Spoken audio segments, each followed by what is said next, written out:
That's great.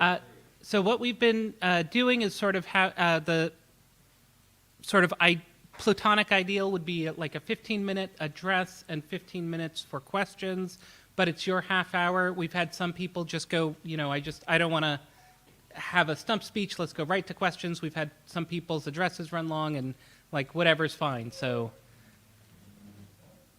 and Well, we're I ready whenever appreciate you're that. ready. Okay, I appreciate that very much. I'll let you drive it with questions a little bit.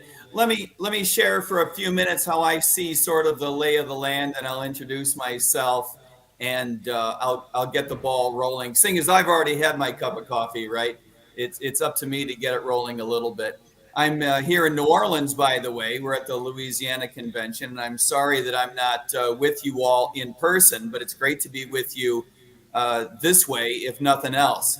Look, I think we all understand what we're doing here. I think we all understand what the object of the game is. And so, with your permission, I'm going to speak to everyone as though we are friends and libertarians and adults, which is to say, in a way that might be a little bit different than we plan to speak to the rest of the world, and in the ways that I've been speaking to the rest of the world up until now. We all recognize that we have a huge opportunity in 2024. We as a party, we as a movement, and we as a libertarian philosophy. And I think that we all pretty much understand why that's so. Just to give it its 1 minute due, I'm not suggesting I'm a political savant here, but I'm going to go out on a limb and say the likely nominees of the Republican Party and the Democratic Party are, let's go with the word problematic. Each one has his challenges. Polling data show that, and I think that we all understand why that is so. We also, I think, understand that there's a growing sense of authoritarianism in the United States. I think increasingly Americans are waking up to the idea that many of our largest problems are the result of bad public policy, and that bad public policy doesn't just fall off of a tree. It is the result of an array of politicians and bureaucrats who run our government, especially at the federal level, but I would argue also at the state level and increasingly at the local level, that run our governments in a way that does not align with our values, does not align with our principles. In this sense, there is a political class, if you will, a group of people who do their business in the shadows without a great deal of transparency. And one might even argue that's rational. They know what they're doing. They don't operate in your interests or mine. They're well aware that in many cases, their principles do not align with ours. So it makes sense that there would be a difficulty with transparency. This growing sense of authoritarianism, while horrific and completely antithetical to the way that you and I wish that our government were run, is nonetheless something that plays into our wheelhouse as libertarians. So for these reasons, there is a big opportunity in 2024, but I'd like to argue this morning with you that this is more than an opportunity. It's more important than an opportunity. This is a call of duty for us. This is an obligation for us to get this right.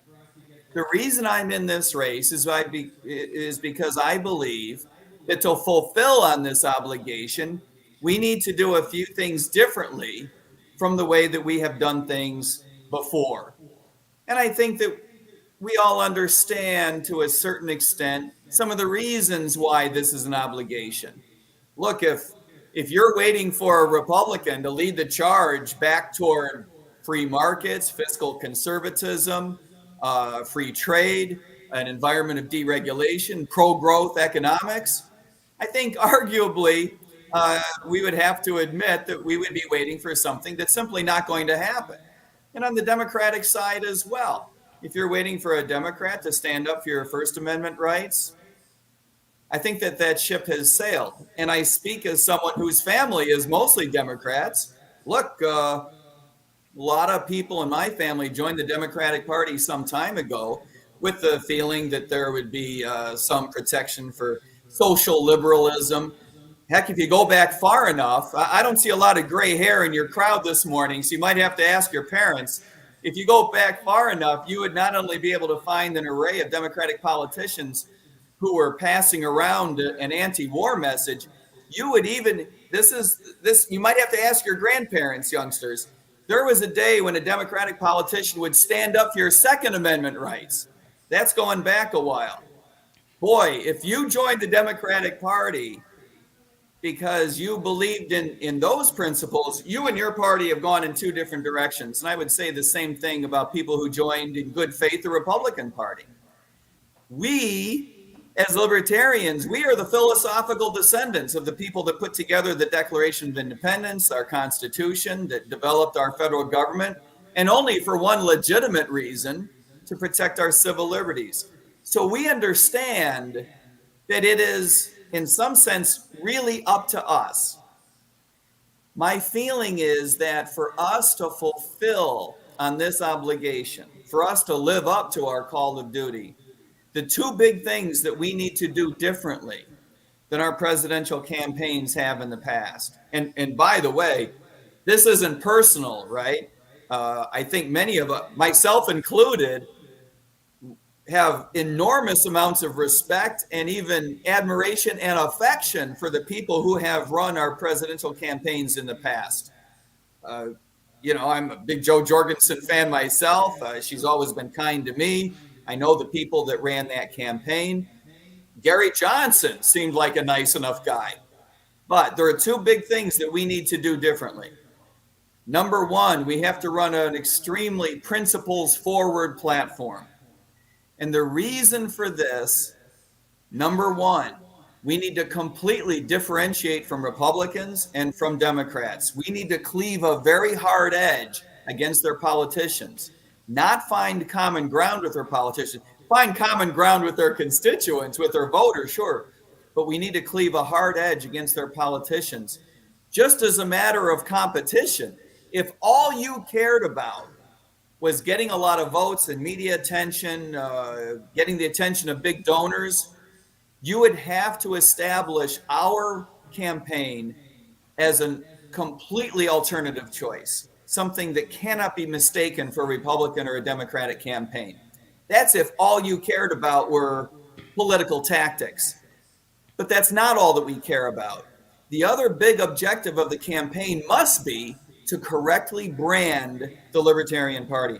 As someone who's run for Congress in the past, I'm sure some of you have run for local office, you understand that the value of the Libertarian brand is approximately zero. My sister always tells me the value of the Libertarian brand is actually negative.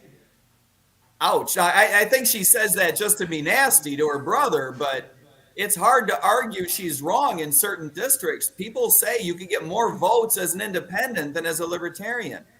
Most Americans don't know there's a Libertarian Party. Most people who do know, they don't know what it stands for. I don't think most Americans could spell libertarianism. And so when you run for a local office, you spend all of your time explaining these basics. You don't end up talking about yourself or your platform or the local issues until you're several minutes into the conversation, all too often. And I lay that at the feet of our past campaigns. Our campaigns need to do a better job of differentiating us to establish in the minds of voters what it is that the Libertarian Party stands for. And if you're out there saying things like, sometimes I get this wrong, so be patient with me. Gary Johnson's big line in 2016 was, I'm socially liberal like a Democrat and fiscally conservative like a Republican. Man, you have just failed marketing 101 by defining yourself in the context of your competition. And by the way, just by the way, you're not even telling that you're lying to those people. We're not fiscally conservative like Republicans. We're actually fiscally conservative. We're not socially liberal like Democrats haven't been socially liberal for at least a dozen years. If you don't march in lockstep with the Democratic Party, they will ostracize you if you think you're going to be a member of that party. So we're very, very different, and we should be saying so. The second thing I think that we need to do very differently from past presidential campaigns, past national campaigns representing the Libertarian Party, is that we need to be credibly competitive and competitively credible. We need to be in it to win it. If you hold up your hand and you say, I'm in it, to spread a message, I know I can't win. You have just given everybody in the United States an excuse not to pay any attention to you. Remember, this is not a philosophy seminar we're talking about. As much as perhaps I wish it were and you wish it were, it's not. The only reason anybody is paying attention in 2024 is because this is a competition. People are curious who is going to be the next president of the United States. Now, if you're not running a campaign in which someone could at least theoretically imagine you being competitive, then why would they pay any attention? The only reason they would pay any attention is because they think it's a philosophy seminar, and it's not. You could be running that campaign in 2023 or 2025. The reason we're running it in 2024 is because there's a competition afoot, and we aim to participate in it robustly. And that means a couple of different things. Number one, we fight very hard to build and to protect our credibility. Yes, we are running on a very transformational platform. You all may know that we're running on what I call a Gold New Deal. You can read about it at goldnewdeal.org. Because we're running on such a transformational platform, I believe it's doubly important that we maintain our credibility. We maintain our credibility through all of our social media messaging, our websites, our print material, and visiting with people all over the United States. We believe it's extremely important. We talk about details, we talk about how we're going to accomplish various things, and we lean into my background in public service and public policy. Within the Libertarian Party, I think that we recognize that a background in public service, in government service, in public policy, maybe that doesn't carry a lot of water, right? To be honest, with me personally, it doesn't carry a tremendous amount of water. But outside of our party, there is a credibility threshold that you must clear in order for people to pay attention to you, especially in the media, especially big donors, not just voters. And our campaign is set up to clear that threshold, to actually participate in the process, to actually compete, to actually disrupt, to change American politics. If we leave the American political landscape after November 5 looking just like it does today, I will owe you a huge apology. The object of the game is to participate so competitively that we force the other party's candidates to take into consideration our policies, our platform, our values, our principles, and ultimately our party. That's what this is all about, is to disrupt the status quo. I mean, if not, what are we doing here, right? Because there's no such thing as a philosophy seminar that's going to be so great that it's going to get everyone's attention, brand our party, and create a better environment for our down ballot candidates and for our future presidential candidates. It's up to us in this cycle right now to actually compete and disrupt the way that the process works. So, in sum, a principles forward platform with a lot of credibility. Our platform is called a Gold New Deal because, as you might imagine, we're poking a little bit of fun at FDR, right? We're talking about repealing the original New Deal from the 1930s that Franklin Roosevelt rolled out. Notwithstanding whatever good intentions you may think that President Roosevelt had, it doesn't matter at this point. We know that it was an abject failure. We know that we have undermined American culture. We know that we have undermined the American government's ability to financially sustain itself. All this needs to be changed. I believe that we need to fundamentally change the relationship between us and government. So that means, yes, to give you just a couple of bullet points from the Gold New Deal, the flagship is staking out a political future for states that is independent from the federal government. Give them a constitutional means to, in effect, nullify federal regulation, federal legislation that is contradictory to state law, to resolve those conflicts in state court. A number of friends of mine have teased me, why don't we just pass the 10th Amendment over again and say, this time we mean it? Which I think is probably a good, I'm okay with that. That's not a bad policy. I'm not sure it would fly though. Just copy the language over again and add, this time we really mean it. Because that's really what we mean to do. As another bullet point, I would point out that much of the bad direct relationship between us and the federal government is driven by the financial relationship, which is why I firmly believe that we need to sunset the IRS, not reform the income tax code, sunset the IRS, and force the federal government to go to state legislatures to raise money. The relationship between us and the federal government, that's not a balanced proposition, right? Anyone who's been audited by the federal government, as I have been, knows that's not a fair fight. That's a weird relationship. We need states to stand up for us. I believe that's part of the reason why the federal government spends so much money willy-nilly, is because we have a hard time standing up to the federal government as individuals, even in a representative democratic republic. Our politicians just do a horribly crappy job of representing us to the federal government. So that's a little bit about how I see the lay of the land. I think it's very important that we run with a lot of credibility. By the way, just to give you 90 seconds, and let this be the worst 90 seconds of your day, I'll give you a little bit of background on myself. I was a professional economist for about 25 years. I was in commercial finance. I worked for the White House for a couple of years. I've taught economics at 3 different universities. I had my own business providing strategic consulting to financial institutions and nonprofits, and providing educational services to banking executives. I was a professional advocate in Washington for almost a decade for free markets, for deregulation, for greater competition. And later in life, as a second career, this may sound slightly unrelated, I worked as a police officer. I was on the road for 11 and a half years in Broward County, Florida, and South Florida, in one of the most highly densely populated areas in the United States. All as a registered libertarian, by the way, which, as you might imagine, leads to a number of interesting conversations and even arguments.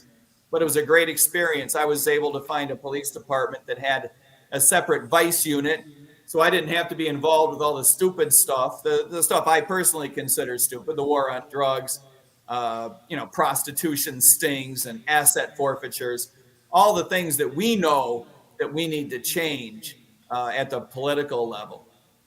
And this is why I spend so much time talking about our deep, fundamental change that we need in terms of how we manage police officers, as well as how we manage police agencies, and of course, overall change to our criminal justice system. I spend a lot of time talking. I know it's not necessarily a federal issue. Some of it is, some of it isn't. But I spend a lot of time talking about it anyway, because I think it's just that important. So anyway, that's how I see the world a little bit. And I'm kind of interested in hearing what you think the big topics are, or any questions you might have about our campaign, or about me personally, or about New Orleans. All right, thank you. Thank you. Am I recalling correctly that I saw you had a booth for your campaign at Reno in 2022? You do remember correctly. You might remember my wife, Nancy, and you might remember we were giving away $1,000 of Bitcoin as a raffle to collect your email addresses. And a fellow from California won the Bitcoin, I'm sorry to say. Yes, indeed. But you do have my email address from that. I got your email address. You didn't get the Bitcoin. This relationship's working better for me than for you. But that's quite a long time horizon on the campaign. Was there something, like what got you thinking about running so early? A couple of different things. One, I had just come off the congressional campaign, and there was some enthusiasm on my team. And as you all know from politics. You don't want to, give up the enthusiasm, momentum. The other is that I didn't have any name recognition inside the party. And so my team and I felt that we might as well start now, that this isn't going to get any more interesting. Mike's not going to get any more famous or any better looking, that's for sure, by delaying things. And so we figured Reno was a good opportunity to begin getting our message out. And so it's just been a lot of that and a lot of hard work, over 100 podcasts and dozens of state meetings and probably 100 local meetings. So it's been a little bit of hard work, but I got to be honest, it's been a real joy. People have been receptive, even, people with whom you have arguments, people have been super receptive. It's been terrific. And the other reason, as long as you asked, I don't say this too often, but we're among friends. There were a couple of people that I thought were going to come into this race that I thought I could compete against if I had a head start, that I was interested in holding off. Let's put it that way. And they did not come into the race. I do not presuppose that was all because of me. I'm not trying to suggest that. But however you look at it, the strategy has worked. Thank you. I'll open the floor to questions. Coming up.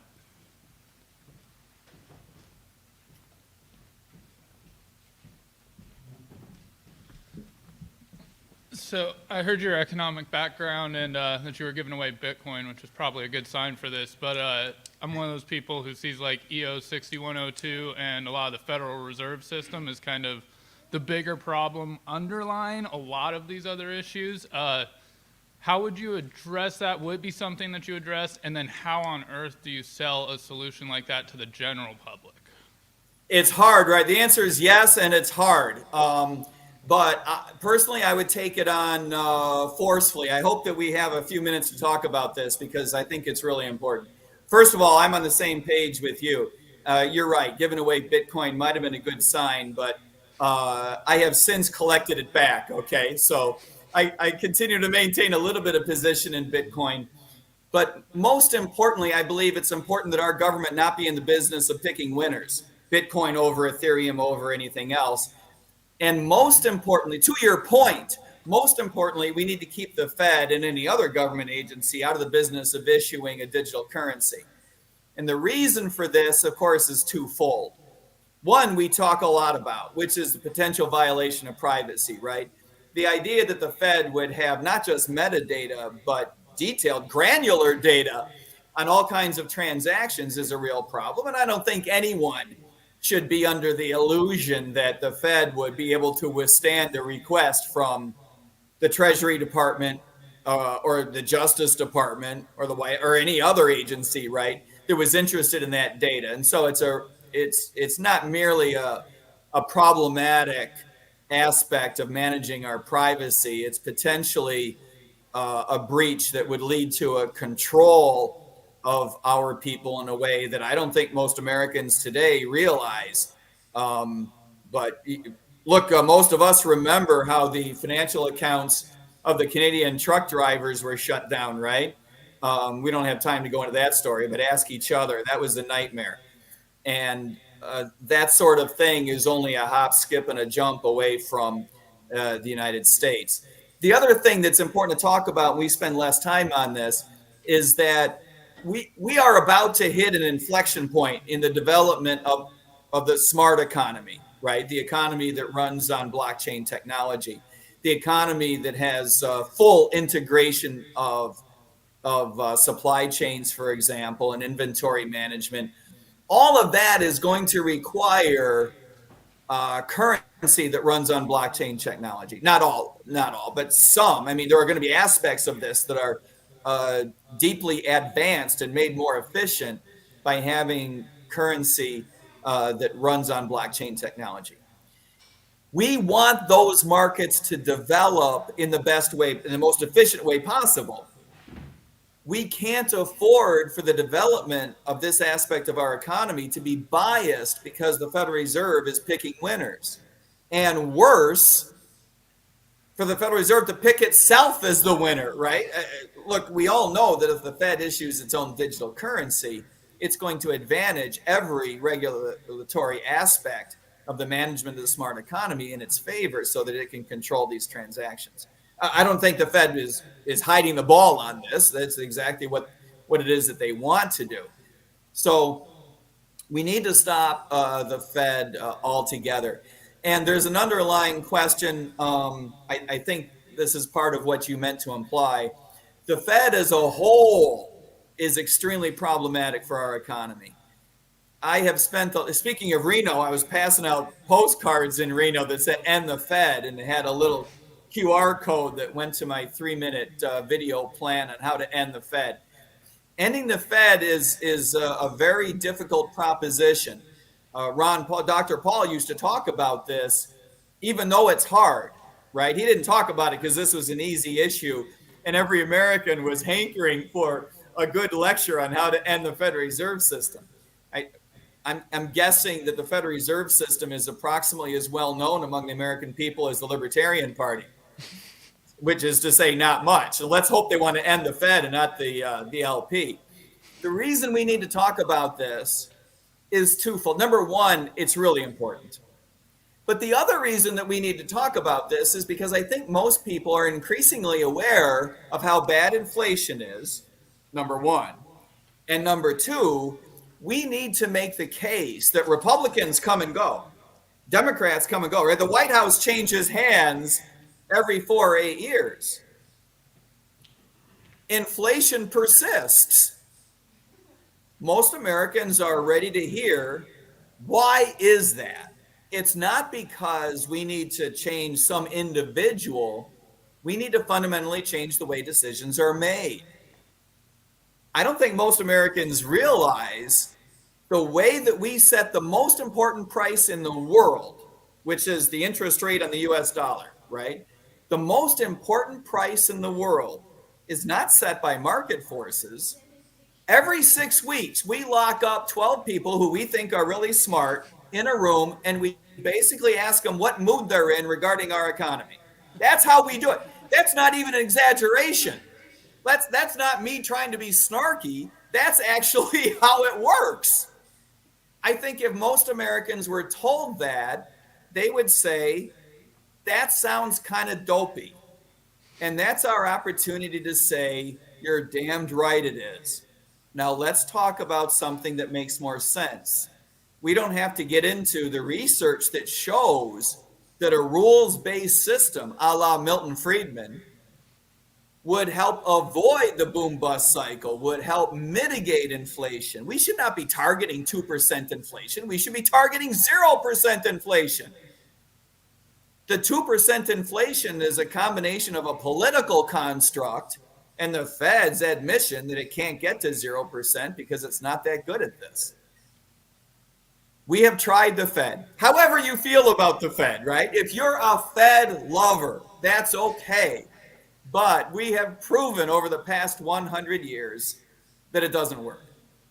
Best intentions I'm not trying to accuse these people of being evil. Some of them may be, but a lot of them aren't. It's just, as a practical matter, we have learned that it doesn't work, and we need deep change. That's how I would go at it. No silver bullet, right? No promise, but that's how I would go at it. Thank you very much. Thank you. Thanks for asking. Yeah, if you make it quick. Yeah. Don't let him rush you. Okay, well, it looks like you have 2 minutes, and I got to stay on the schedule here. But I'm a small business owner in Alaska, and I'm concerned about the Jones Act. Do you want to talk about that real quick? Would you be in favor of repealing it, altering it, what have you? Yeah, well, we got to repeal it. I think everybody recognizes that. And being in Alaska, you should be concerned about that. By the way, all Americans should be concerned about it, whether you're a small business owner or not. But good for you, by the way, and good for you for saying so. For me and for a lot of other Americans, recognizing yourself as a small business owner brings a tremendous amount of credibility. I spent a decade making ends meet, getting my kids through college and my partner's kids through college through our small business. It's a tremendous amount of work. Look, the Jones Act, we get it, right? We get what the politics were behind the Jones Act. We also get that it's an uphill climb. The Republican Party is no longer all about free market. They're not all about free trade. We're going to have to make the case not on the basis of good economics, but on the basis of lowering costs, which I sense is where you're coming from when you mention that you're a small business owner. We need to make the case that we need all hands on deck, just like, we're big believers in all of the above energy policy, right? We also want to be supportive of all of the above when it comes to people participating in our economy. And whether that means ships flagged elsewhere, which doesn't always have to mean humans that come from elsewhere, but we do want, international participation. Anyone who can get our stuff from point A to point B and do it at the lowest price possible, they are a friend to America. And I think that's the way that we need to position it. All right, thanks. Oh, right on time. Do we have 60 seconds in recognition of having started a minute late, or are we done, Mr. Chair? I apologize. I do think that's the end of our time, but thank you so much for joining us this morning. Thank you. I'm really grateful for our time together. I hope you have a good rest of your day. Thanks. You as well. All right, you take care. We are gray haired here too. I know I blend in with the wall.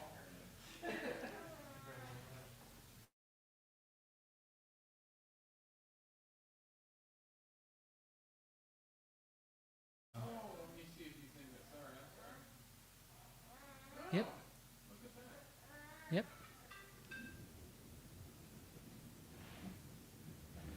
Good morning, Jacob. Can you hear us? I can. Good morning. Wonderful. Well, thank you for joining us this morning. We have half an hour for you. We've been sort of structuring it as 15 minutes of an address and 15 minutes for questions, but it's your half hour. Please use it however you like. Okay. Well, thank you very much, and thank you for giving me this opportunity to share some perspectives on this race for your party's nomination, our party's nomination. I'm very grateful for you taking the time to do this and for hearing us out. Throughout this campaign, I have contended that it is the mission of the Libertarian Party to lead America to freedom. That's our job. And Democrats cannot do that. Republicans cannot do that. They're really one party divided into two wings. The only party that can lead America to freedom is a Libertarian Party. And in the process, garner a large number of votes, but not at the expense of our principles. And it has been my contention for a long time now, long before this campaign, that the message that has come to define our presidential campaigns for the last 20 years, and in fact has come to define our party, cannot lead America to freedom, and it cannot garner a large number of votes. In other words, it cannot achieve these two goals. With respect to votes, we know that's true. 3 years ago, our presidential candidate got barely over 1%, which is essentially saying that almost 99% of the American electorate say, we're not going to vote for your message. And now we're down to 0% in the polls. There's actually a zero next to the latest presidential poll and next to Libertarian Party. And I have a confession to make to y'all, and that is that I'm with the 99 to 100% of people who reject this message. I've rejected it for 20 years. I vote Libertarian, have always voted Libertarian to get our numbers up, but I never vote for this message. It is a bad message for a party that prides itself on being the party of principle, in which a party that requires people to sign a pledge not to support the initiation of force, which is our core principle in our philosophy. And it is a message that violates both of those principles.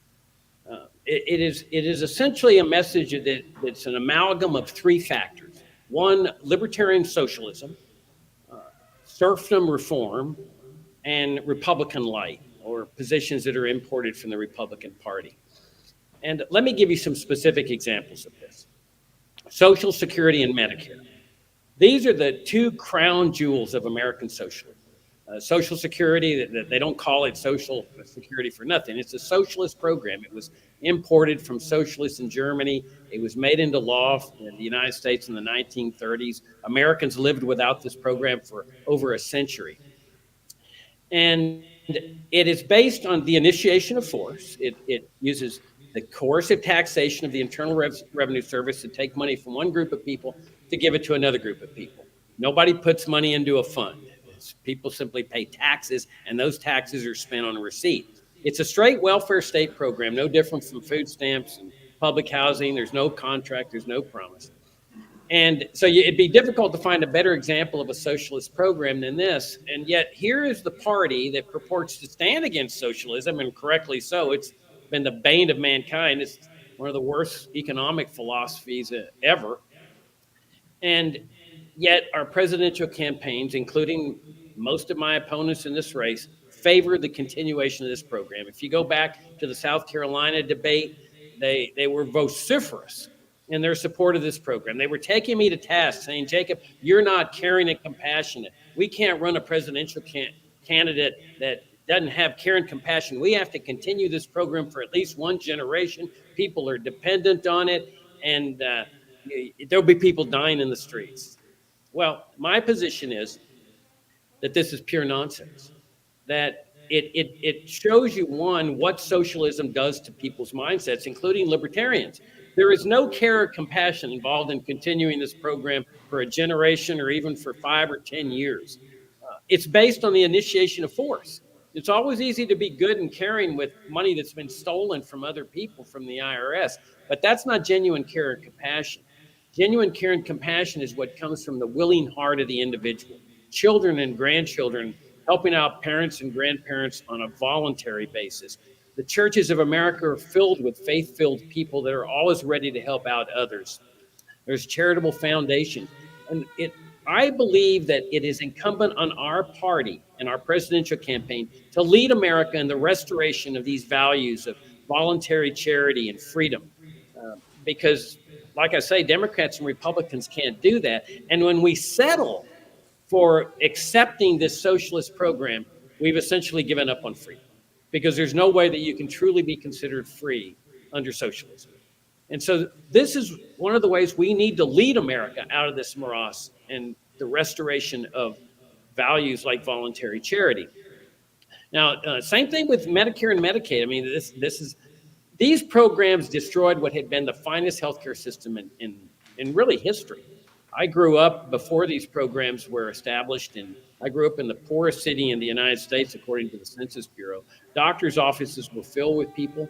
Many of them couldn't pay. They did it for free. They handled it for free, and they were still tremendously wealthy from the people who were paying. But prices of healthcare were low. They were stable. Nobody had major medical insurance, because going to the doctors was like going to the grocery store. Medicare and Medicaid come into existence, and this huge socialist demand, that's the cause of the crisis. That's when prices start soaring, and it's never stopped. Now, last night in the Louisiana LP debate, one of my opponents took me to task when I said, we need to get rid of Medicare and Medicaid. And he says, that's a crappy answer. That was his adjective, crappy. And the reason he considers it crappy is because he obviously believes that we've got to keep these socialist programs intact, and that we just have to settle for reform, health savings accounts or direct medical care. Well, no reform is going to fix this system. It's a cancer on the body politic. You don't reform cancer. You don't reduce cancer. You get rid of cancer if you're able to. And in this case, we're able to through repeal. And we've got to make that case to the American people. Again, because this is freedom. Freedom does not involve making our serfdom more palatable or nicer or more comfortable. Freedom entails dismantling infringements on freedom. School vouchers, another example that has come to define the party in our presidential campaigns. This is a straight socialist educational reform vehicle. It uses the coercive apparatus of taxation to take money from one group of people and give it to another group of people. Public schooling. I just got a fundraising letter from the party hierarchy. Please donate to the party so we can get libertarians elected to school boards. What's that all about? Public government schooling is the biggest socialist program at the state and local level. It's massive. And it is a socialist program. It's based on the socialist principle of central planning. The government is running it. Coercive taxation funds it. Mandatory attendance laws. You couldn't find a better example of a socialist system.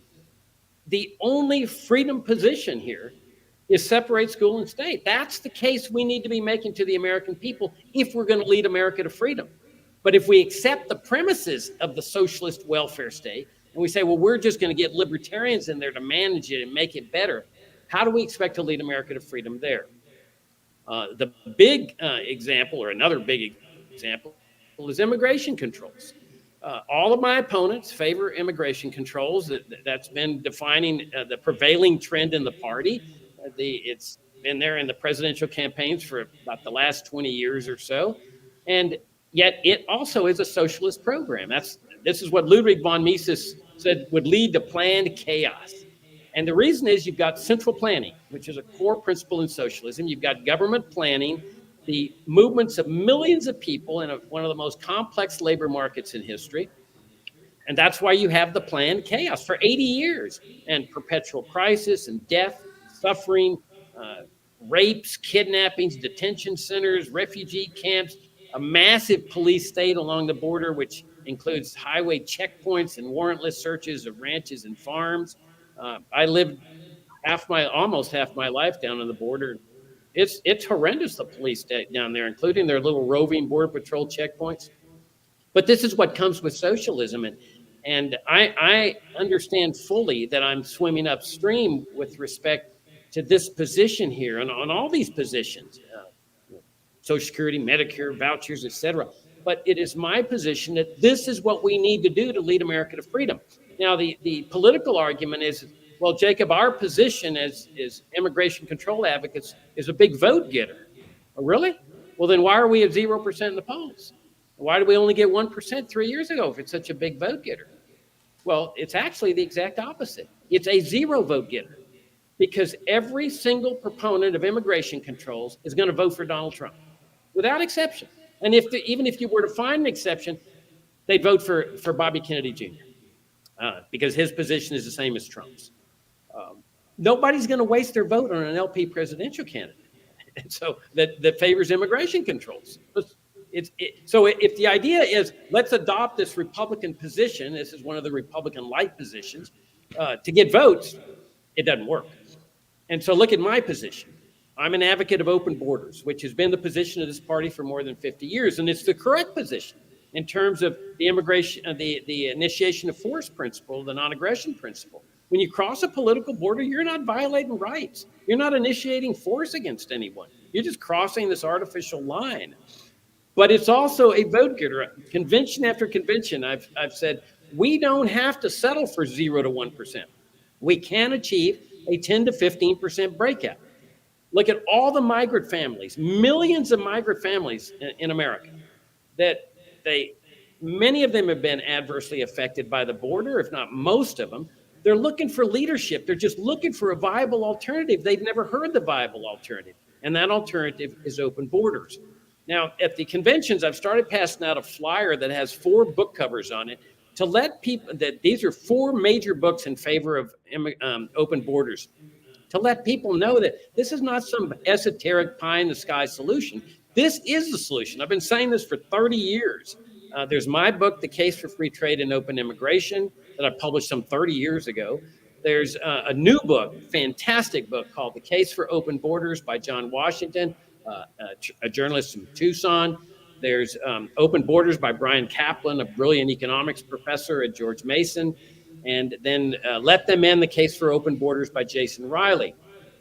This is what we need to be taking to the American people. And that's a massive, large number of votes that will enable us to achieve that breakout by making that competent case, the religious case, the economic case, the ethical case, the moral case for open borders. 20 years ago, I ran for U.S. Senate in Virginia. A statewide race. I was running against one of the most popular governors in the history of the state, John Warner. I knew I wouldn't get one Republican vote. The Democrats were not running anybody. I knew I wouldn't get one Democrat vote, though, and I didn't care about that either. I'm calling for the repeal of Social Security, Medicare. Same thing I'm calling for here, a real campaign of libertarian principles. Well, I ended up garnering 7% of the statewide vote. And I targeted different groups of people. I didn't target Republicans. I didn't go after the Ron Paul voters that my opponents are still fantasizing they're going to come over and vote for us. It'll never happen. I targeted blacks in Virginia, especially on the drug war, which I continue to maintain is the most racist government program since segregation. And one of the biggest honors I've ever gotten in my life was I got endorsed by a black minister, John O. Peterson, at the Alfred Street Baptist Church. And I went in and I said, Pastor Peterson, this is what I stand for, open borders. What we're doing on the border violates God's second greatest commandment, as Jesus enunciated, thou shalt love thy neighbor as thyself. And I talked about the racist aspects of the drug war and getting rid of the welfare state. And we talked about the Vietnam War, where they were conscripting blacks to fight for freedom, only to come back to a segregated society. And at the end of the conversation, he says, Mr. Hornberger, I want you to take this letter of endorsement to every black minister in the state, and you tell them I'm endorsing you. And then I went to migrant families in Virginia and said, spread the word. You got a Senate candidate that wants to open the borders and get rid of the police state down there and all the death and suffering. So that's where my 7% came from. And that's what I say that we need to do in this campaign, is target different groups of people than what we're accustomed to targeting. What difference does it make? If we're at 10 to 15% in the polls, does it make any difference where our votes are coming from, that they're not coming from Republicans or well-to-do people, which I maintain will never vote for libertarians anyway? There's the 50% who don't vote. That's my third group of people I would target. Now that sounds counterintuitive, but they don't vote for a reason, because they don't want to vote for the lesser of two evils. If we give them a real alternative, a libertarian alternative, I have no doubts they will raise their eyebrows and say, let's go register to vote for this guy. And then the fourth group is the people that are getting squeezed by inflation, the bottom half of the economic ladder, the people living paycheck to paycheck. Those are our voters. You add those four voters, and I have four groups, and I have no doubts that I can double what I did 20 years ago, because we've made a lot of progress in 20 years. But it all depends on a message of principle. So what I'm saying is we can do the same thing. You guys want to do the same thing? Okay, no problem. But we're looking at 0 to 1%. Things haven't improved over the last 3 years among voter sentiment. They're not going to change over the next 6 or 7 months unless we change directions. And that's what I'm calling for. A dramatic, complete direction toward principle, the founding principles of this party. Open borders, eliminate Social Security and Medicare immediately, dismantle the national security state, restore a limited government republic, separate money in the state, healthcare in the state, education in the state, economy in the state, and make the competent principled case in these directions. It is my conviction that there is a large constituency out there that will vote for this message of principle. Leadership means standing for what's right. And I say this is how we lead America to freedom, and also in the process garner a big vote turnout. Thank you very much.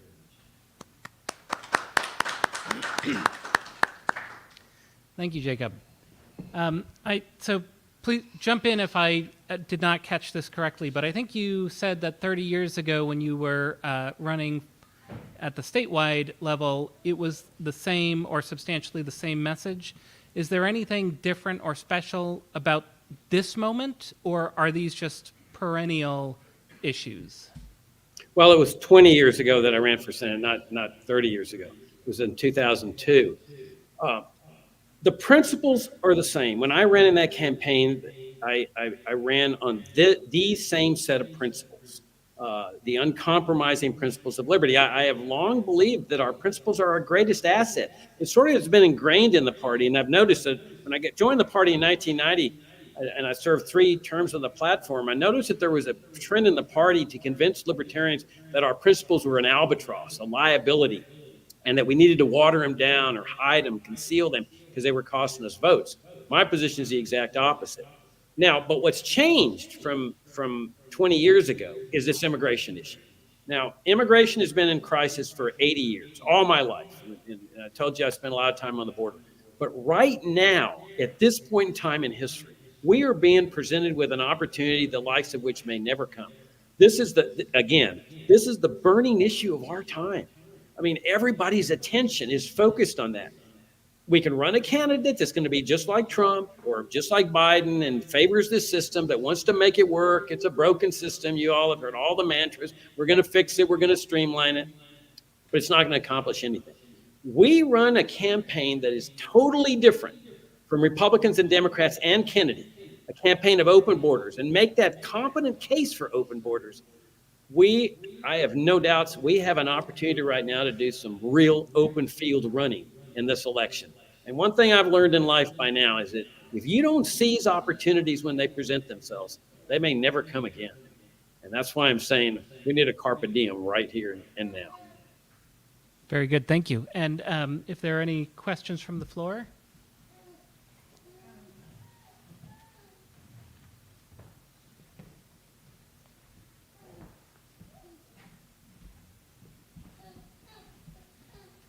Hi, thank you for speaking with us today. I agree with a lot of the stuff you said, but I'm more pragmatic. I just don't think that we can end everything right away. And as you can see, I'm also retired. And there's just stuff that's going on that like in our state constitution, public education is mandated, and there's a lot of things that would have to come down from the state level before we could end school boards. So I really think that, you know, saying that not running for school board is, that libertarians shouldn't be running for school board is kind of counterintuitive, because at least having a place on the board gives us an opportunity to direct that money and make it more free market than it is. The other thing is, I want to ask you, I was really fascinated by your talk about the 4 voter groups, and I wrote down migrants, black churches, non-voters, and I'm missing one, and I'm very curious as to how you find the non-voters. So could you answer my question to the one I'm missing, and how do you find the non-voters? Okay, thank you very much for your question. Let me first address your first point, because what you raise is an extremely important. When I say that we should be making the case for liberty, I'm not suggesting that these things can happen all at once. Let's just fantasize for a minute. Let's say a libertarian president, you get a libertarian elected to the presidency. He's not going to abolish Social Security or Medicare, because Very unpopular. the system is that Congress has to do that.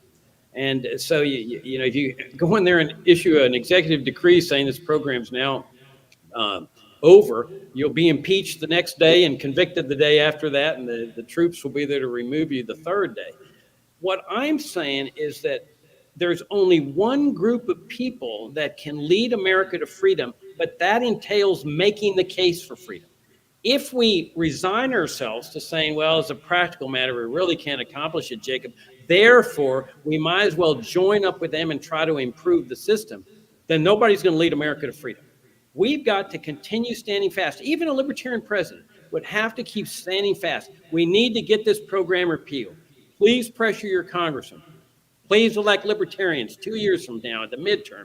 We've got to get rid of this socialism. So that's a big difference between saying, oh, well, Jacob, it's too big. Like your point about it's in the state constitution. No question about that. But that doesn't stop us as libertarians from calling for an amendment to the Constitution for educational liberty. This is what our founding fathers did. They raised people's vision to a higher level, separating church and state. They didn't settle for state churches or how to reform state churches or trying to get people elected to state churches. They raised their vision to a higher level and said, let's separate church and state. That's what we libertarians need to do, even if it's difficult to do, even if it's almost impossible to do. Now, on your next question on the group that doesn't vote, how do we find them?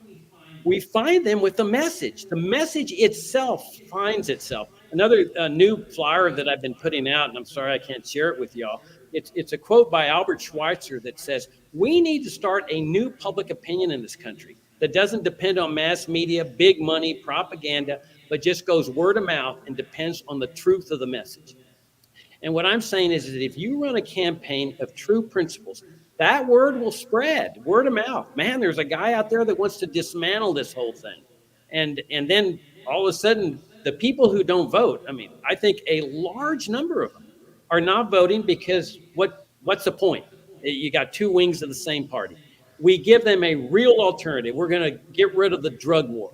We're going to bring all the troops home and we're going to discharge them. We're not going to just leave them there. We're going to discharge them into the private sector. We're going to abandon all foreign military bases. We're going to start dismantling the empire of military bases domestically. That's the type of thing that starts getting people's attention. And those are our voters. They find us. And then all of a sudden you start creeping up in the polls. You go from 0% to 3%, 4%. And all of a sudden more people think, wait, what's going on here? How come this guy's rising in the polls? And then you start attracting people, but for the right reason. You're attracting them because they have heard that this is a campaign of principle and this is a party of principle. And what was the fourth group? The fourth group, there's blacks, migrant families, principally Hispanic families, the people who don't vote, and the people getting squeezed by inflation, the people that are paycheck to paycheck. You know, the middle class, your soccer mom and all this, I have long held, they're not going to vote for us, okay? We're too radical. And so wasting time on the middle class and the well-to-do, the wealthy, we scare them. But people at the bottom of the economic ladder that are barely making ends meet, and we make the case for sound money, a free market monetary system, not just in the Fed, but totally separate money in the state, as Friedrich Hayek advocated. Or a second best would be a restoration of the gold standard, although I don't think it's as good as Hayek's proposal. Now people get it, they look at us and they say, wow, sound money. I don't have to worry about inflation anymore. That's right. They're plundering and looting you because they need money. And that's our fourth group of people being squeezed at the bottom of the economic ladder, the poor people in this country. Thank you.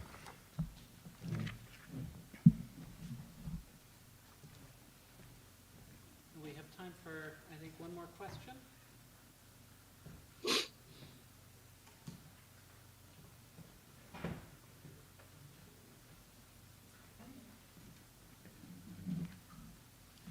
Well, thank you, Jacob. It's still pretty early in the morning for us here. I think we're a little drowsy, but so I don't see any more. Oh, there is one more question.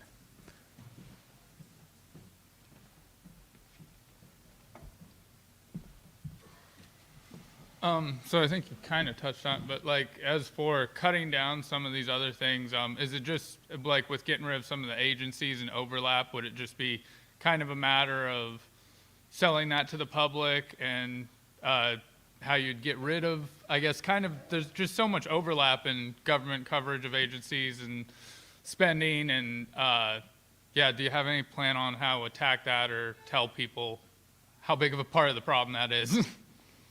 Yeah, it's a tremendous problem. I mean, we live under the bureaucratic state. And you look at all the departments and the agencies and so forth.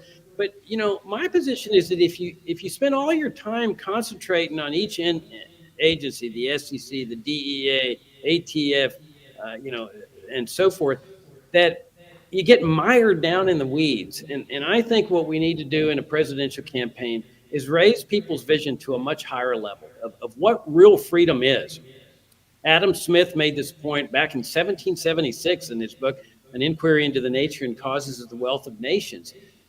What we got to do is stop government from regulating and managing our lives, our peaceful activities, our economic activities.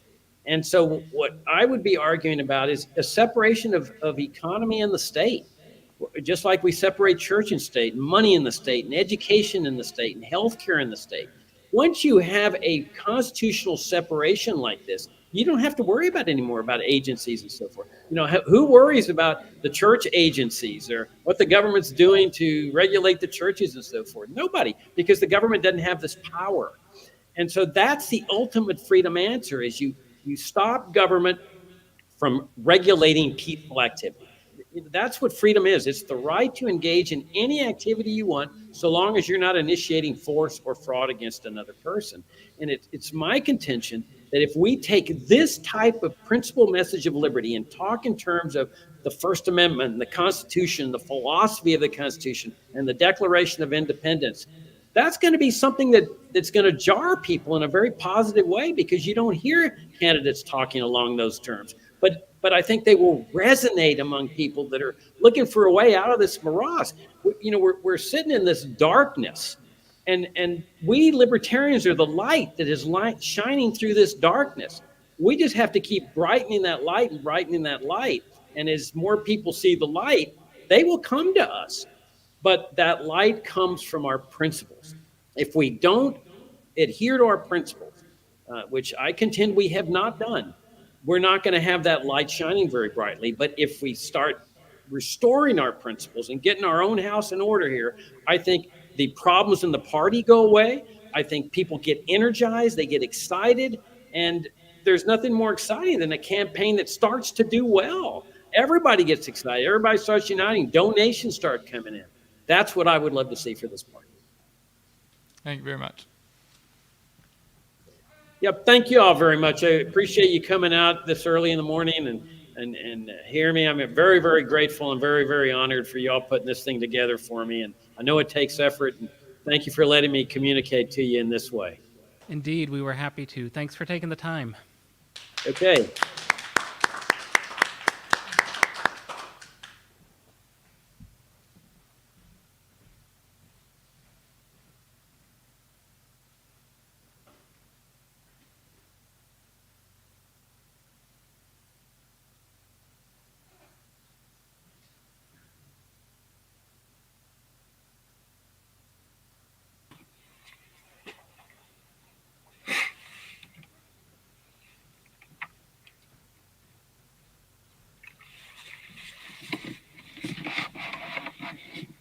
Good morning, Charles. Can you hear us?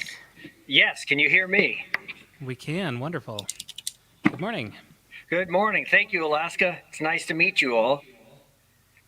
So we've been sort of structuring this 15 minutes of an address, 15 minutes Q&A, but, it's your half hour, so Well, sure. however you want to do it is fine. If it's okay with you, I'll tell you who I am and where I came from, what I do for a living, why I'm doing this, and then I'd like questions. It makes me let you guys know who I am, where I stand. And so, again, my name is Charles Ballet. I am an ear, nose, and throat physician. I'm getting a little feedback. That's why I'm kind of listening. I am an ear, nose, and throat physician. I currently work in New Orleans. I went to high school in New Orleans. I trained in North Louisiana for medical school. I trained in Houston at the Med Center for ear, nose, and throat otolaryngology. I trained in California for more ear surgery. I had a practice in Texas for a while in the Hill Country. And then ultimately in 2014, moved back to Louisiana in order to practice medicine. And currently I work for a corporation known as Louisiana Children's Medical Center. That pretty much is a godsend for me because I can treat people from all walks of life and don't have to worry about much of anything with regards to insurance. So I can practice freely, which is exactly the way I want to practice medicine, not having to care about what somebody's financial status is. I grew up in the very delta of Mississippi. I grew up about 80 miles south of New Orleans, 60 miles south of New Orleans, relatively poor family. But what my family did teach me early on was that education was highly important. And also hard work, and that you don't, no one in this world owes you a damn thing. And consequently, you need to work extremely hard in order to be successful. And their sacrifice actually afforded me a hell of a lot of better life than what I would have had should I have stayed in our little small town in South Louisiana. But consequently, I've moved back and I try to give back to the community, and I treat all of the same persons who I grew up with, parents, and now I know their children, which is a godsend for me. I got into the Libertarian Party a few years ago. Last year, about early summer. I've been an independent for pretty much my entire life, and I've always been a bit disenchanted with the idea of being in "quote unquote" a party, in the sense that I don't go into a voter or a ballot booth and pull the lever for red or blue. Or anyone really, unless I can understand what it is he or she, where they come from, and what sort of values they can espouse, and actually whether or not they're going to be hard workers, and if they're getting into this simply because he or she wants the publicity or just wants to obtain an office. I don't believe that. I've always believed that a person should be very hardworking, and if they're going to get into politics, they should be in it for the right reasons. I decided last year to get into this after witnessing patient after patient after patient after patient from years and years of working in medicine, where I see just numerous patients throughout the day, whether you're rich or you're poor, uh, middle class. People are just really disenchanted with the current state of affairs of the United States. Social values, our values have plummeted. We're being left with a large portion of the population that feels that there's taxation without representation. I think our education system is falling apart. Our inner cities are falling apart. Our homeless population is growing. Our debt is incredibly growing at $35 trillion right now. Our military, it never stops to try to be the policeman of the world. All the while, the country is continuing to fall in our morals. And I decided that I would get into the race because I hope to change that. If I can do anything in this world after this election, it's to find persons that have the wherewithal and are good people to run for office. I think too many people decide to sit on their laurels and expect someone else in this world to do the work for them. And I'm just 100% tired of that. I've decided to get into this race so I can prove to other individuals that they too can make a difference in this world, even if they're just one person. Consequent to my deciding to run for office, I've had another friend, mind you, he's a Republican, ran for office and actually won in the state of Louisiana. And he's a good guy, and I think he's gonna try to right some of the wrongs that have happened. And so that's where I stand on this. And that's who I am, and I'd be happy to entertain any questions that any one of you all would have. I'm a very open person. I like people to email me. I'll give you my cell phone. You call me 24/7. I practice the same way as a doctor. I'd rather hear from you and remedy a situation than find out a week later through different channels.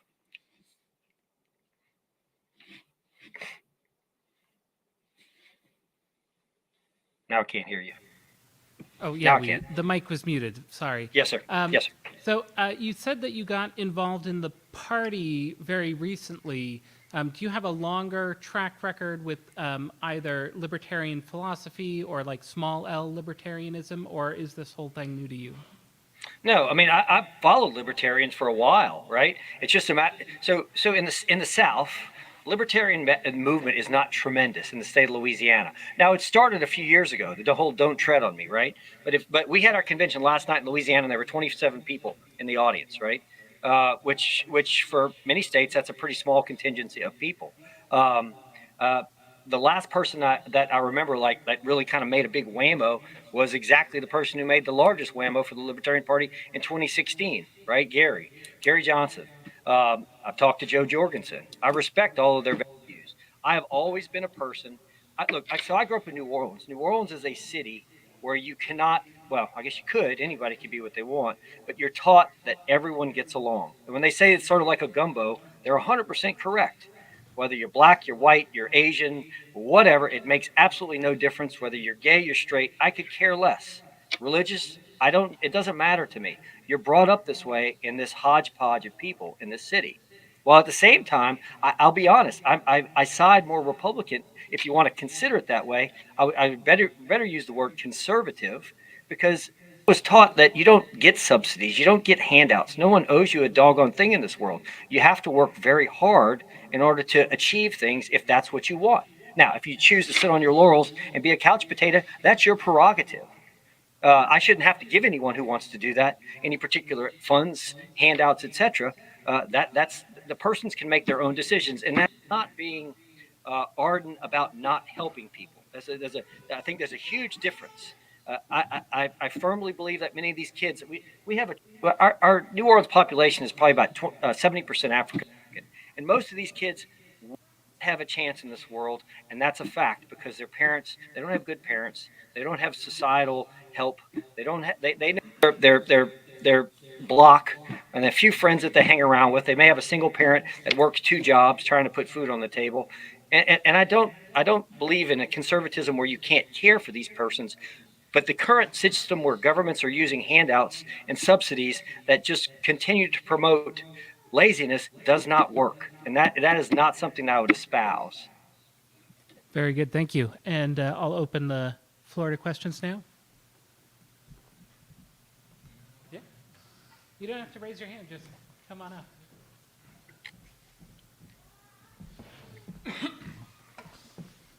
I've been asking this one of a lot one, but I'm one of the people who sees kind of the is the money being an underlying problem that kind of starts all of this with the Fed just being able to kind of print, Treasury being able to borrow unlimited.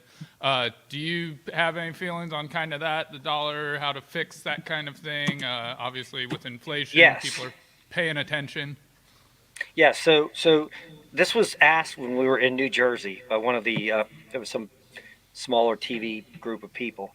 They said, "What's the first thing you do?" And honestly, everyone says, which agency, which CIA, IRS, the Department of Education, which one are you going to try to abolish? My thing is that yes, I think this country's in a real pickle right now because of the debt. I think the Federal Reserve continues to print money, but they're doing so at the bequest of Congress, who continues to spin. All the while, the common person is going to lose their pants because their dollar's not going to be worth a whole lot in a few years, i.e., Venezuela, right?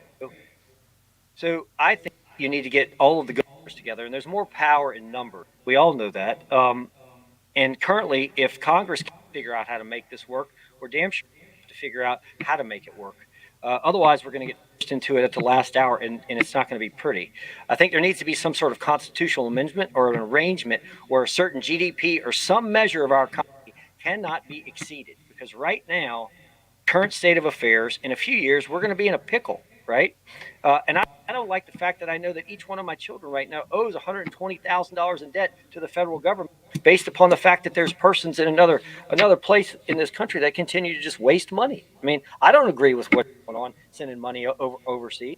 And I'd rather see fast bullet trains here. I'd rather be able to utilize a lot of these resources to help Americans as opposed to helping out the rest of the world. So do I believe the Fed screwed this up? Yes, but they're doing it at the bequest of Congress. All right, thank you very much.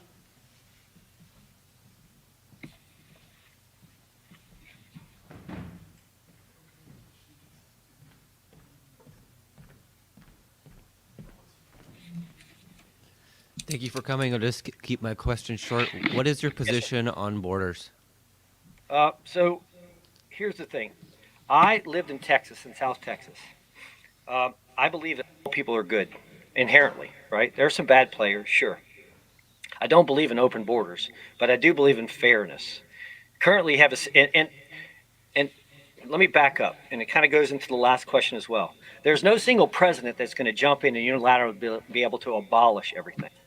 You're going to have to be able to get along with factions, and you're going to have to be able to listen, and you're going to have to be able to formulate a solution, make plans, and fix the situation.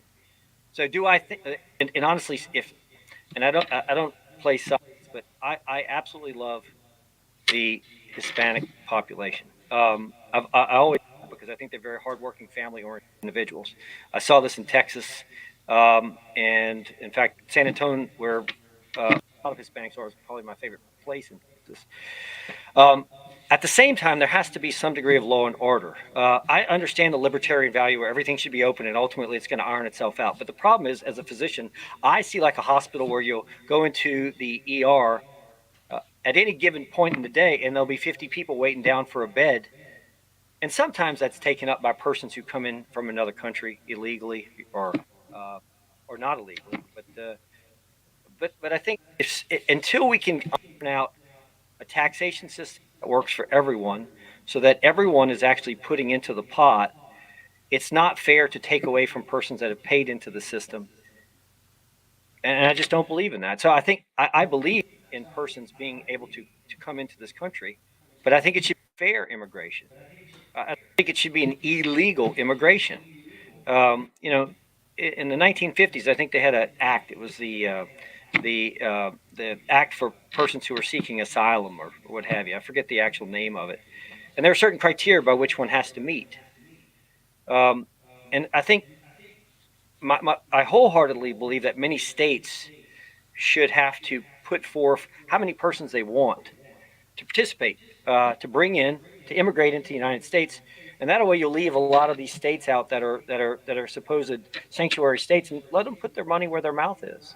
I believe in immigration, absolutely 100%, but it needs to be done so in a fair fashion. Something that's not going to hurt our current country. And furthermore, people need to be vetted.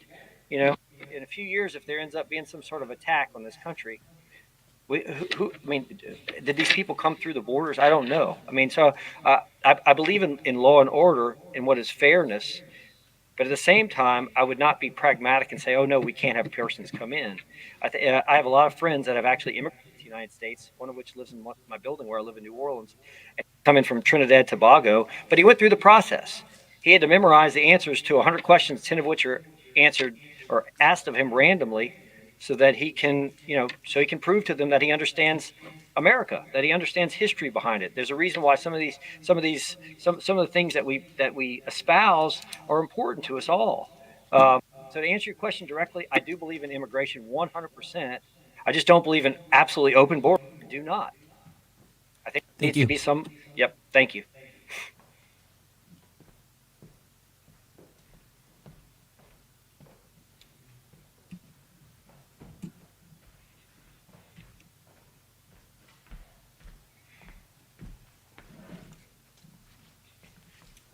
Hi.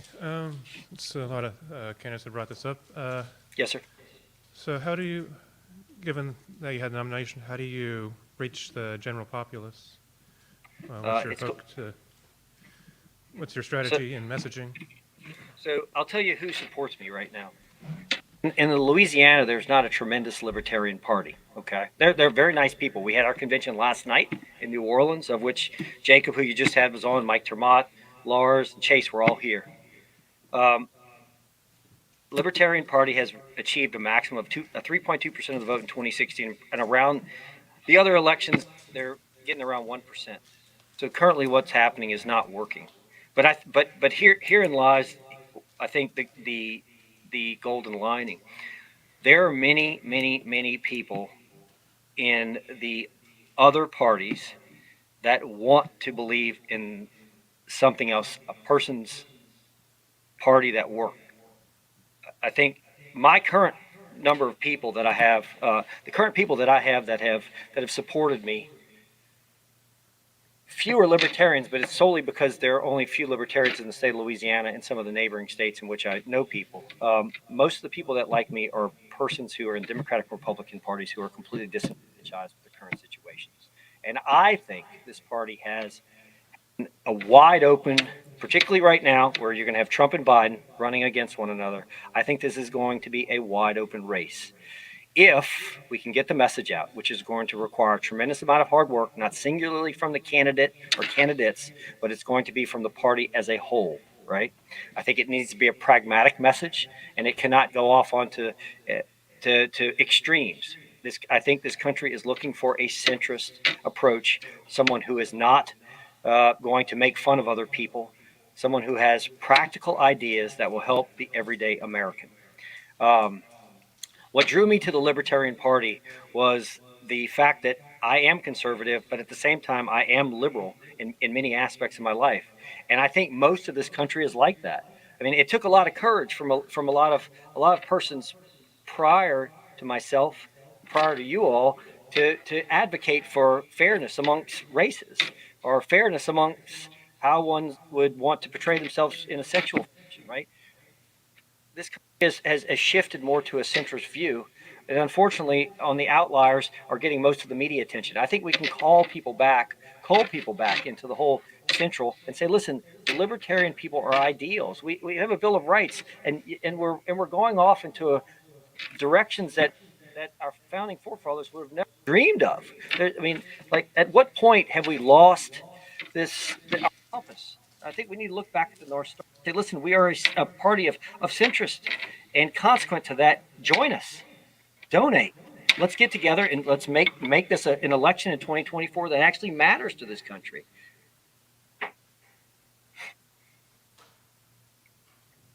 Did that answer some of that? We're getting a head nod over there. I think that was good. There was recently a poll conducted in Alaska. About 30% of respondents were in favor of Alaska secession from the United States. Can you speak a little bit to your thoughts on national divorce? Absolutely. That was asked of me not all too long ago.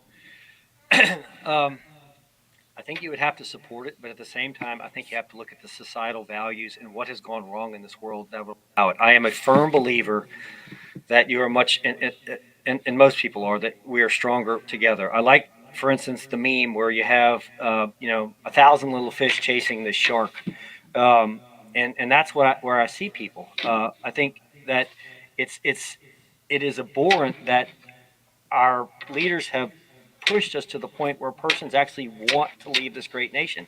I've done a tremendous amount of traveling throughout my life. Not only I studied in the United States, but I lived in Europe for a while. I went to school over there.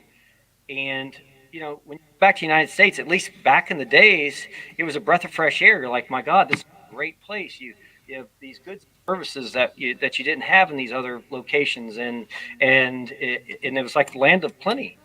See, states now say, listen, we do not want to be part of this union. It is a very sad thing to hear. This is still a great nation, but the problem is if we've gone too far in one direction, we've let, and I would attribute this mostly to voter apathy. Think about it, right? On an election year, you get 60% of persons that want to go vote for the president. On a gubernatorial, you have 50%. On a down ballot year, you have 20 to 30% if you're lucky. What in the hell happened to the United States where people don't want to go practice voting? Why do you not want to exercise your vote? We send kids over to Iraq to sit on rooftops to snipe people so that persons could walk miles to go to the poll to cast their ballot. But somehow we can't get in our car, drive down the street, go to the ballot box, and exercise the right to vote. Therein lies the problem. Where did we go wrong? And that's why I have a problem. That's part of the reason I got into the doggone race. Is I'm sick of this. Like, oh, damn, this society's bad. We don't have this. Well, did you go vote? No. Well, then where are we with this? We have, for instance, down in we don't have counties. We have parishes, right? There was such voter apathy that after a courthouse burned down, they decided, they being the populace, that they would continue the courthouse down in the middle of absolute nowhere. You drive 200 miles into the wilderness, and that's like where this courthouse is, because voter apathy was so bad that the persons that went to the polls was like 10% or something goofy like that, right? So, yes, would I support secession? To be completely frank, yes. Would I think it's a horrible thing? 100% yes. I think we need to look at why in the hell as a society we've failed. And we need to right this ship. The ship is listing to one side. I think there needs, and part of the reason I got into this whole thing, in addition to what I've just told you, is I hope to take good people and challenge them to run for office. Because there's a hell of a lot of people that can do a better job than myself. But where in the heck are they? The persons that we're running in the Libertarian Party with me right now, they're good people. Absolutely. I like them. We were just on last night together. I respect most of their values, probably not every last value that they hold, but they're good people. I would challenge as many people as possible that have the wherewithal and the gumption to run for office and to experience this and understand why it is good people need to get involved. Thank you. Yes, sir.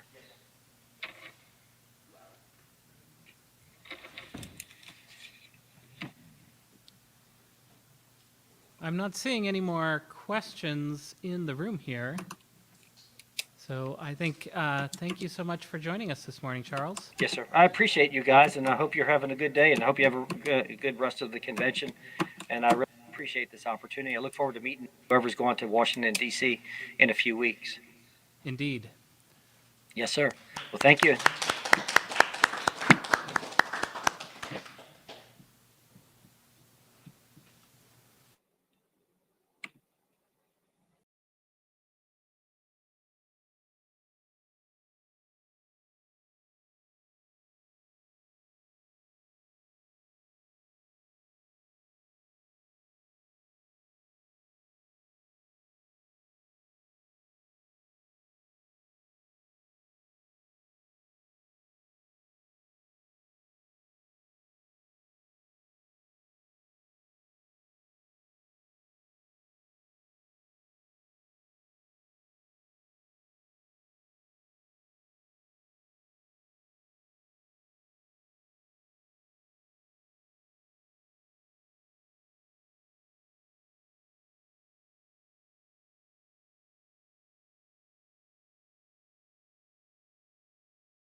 A record number of Americans favor a new political party. 57% of Americans still believe a third major political party is necessary. Voting third party is a wasted vote? Bullshit. This is the establishment's most successful lie in modern politics. America is the only major country with free elections to only have 2 viable options. Not anymore. The Libertarian Party is the fastest growing political party in America and will be on the ballot in all 50 states. And when we talk about winning, we don't just mean winning the White House. There's all kinds of wins you can have in your state if you vote Libertarian today. We can win ballot access that makes it easier for future candidates to run for office. We can win major party status that gives us more attention from major media. I think it's a great day to be a Libertarian. And we can have Libertarians getting elected all over the country in local races. Whenever Libertarian candidates are able to break through the mainstream media blackout, our support grows. In my televised debate with Senator Raphael Warnock, I was able to reach out to millions of voters. Many of them realized that they were Libertarian all along and just didn't know it. Why is that the radical idea, not the rational idea? If you live in a solid blue or a solid red state, voting for Trump or Biden is a wasted vote, and it won't change the outcome. Voting Libertarian is the only way to make your vote truly count. Currently, all the 2 major parties have to do is be slightly less evil than the other side to win. Let's make the statement that we will accept no evil. When someone tells you you're wasting your vote, recognize that they don't care about you. It's a selfish statement. They are saying that your beliefs aren't worth being represented, that you should silence your voice so theirs can be louder. Vote your conscience, not someone else's politics. Breaking up the duopoly is the only chance for the real radical change needed to give the power back to you, the people. Voting for Chase Oliver for president will contribute to bringing more choices into our political system. A successful third party forces the 2 old parties to think about the issues Americans truly care about.